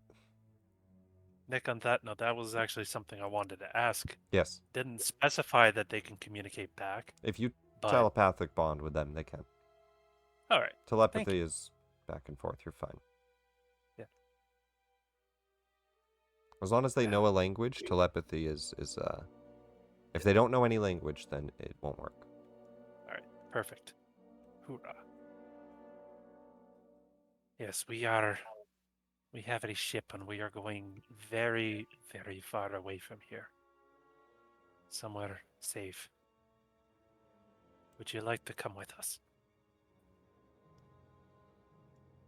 As you've finally reached out to it in its language, you talk to it for a while. He seems to calm down. Clearly has high anxiety, but eventually calms, sees there's no threat, and I thought the slime one was going to eat me. Yeah, that was actually my suggestion. Sorry. I was just curious. Nothing personal. It can't understand me. My bad. Yeah. It's alright, USBC. You can get telepathy at some point. Do you guys start to head out? Yeah, we head out. See Alright. what happened to the mind flayers. The Is this a party. TV in this room? Yeah, Or you're not gonna believe the bullshit on that ship. it is. It is a TV. You see a TV. And You this see a is small when- star system and a few old discarded maps and notes. Yeah, and this What's is on when TV? Twinkle remembers What's on TV? she's holding like one half of the sending stones and Kizeb gave Were they watching Talmud or Friends? the other half. No, they were not watching Friends. As you turn on the TV, you see Mr. Rogers.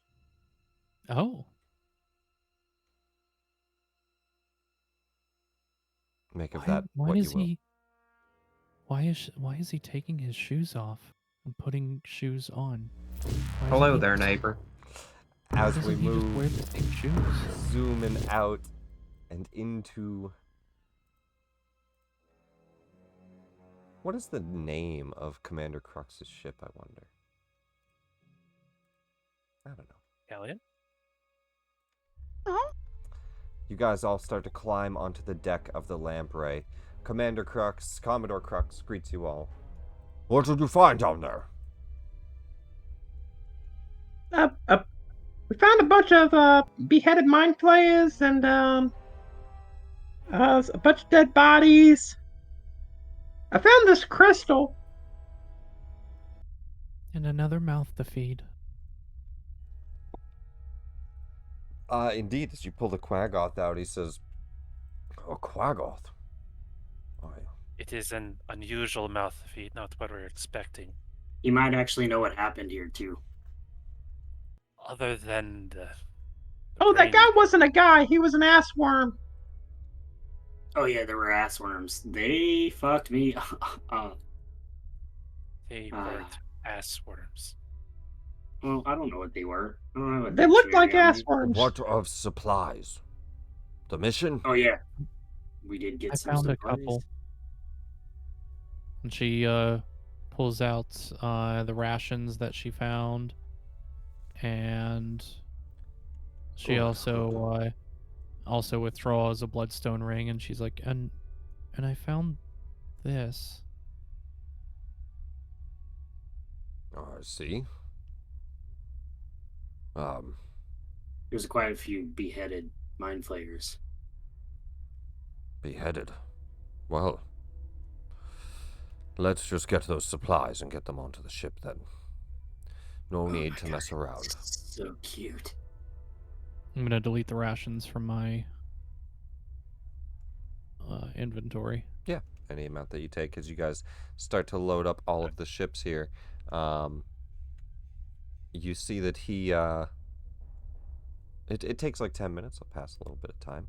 But he says, with that done, we should get heading out.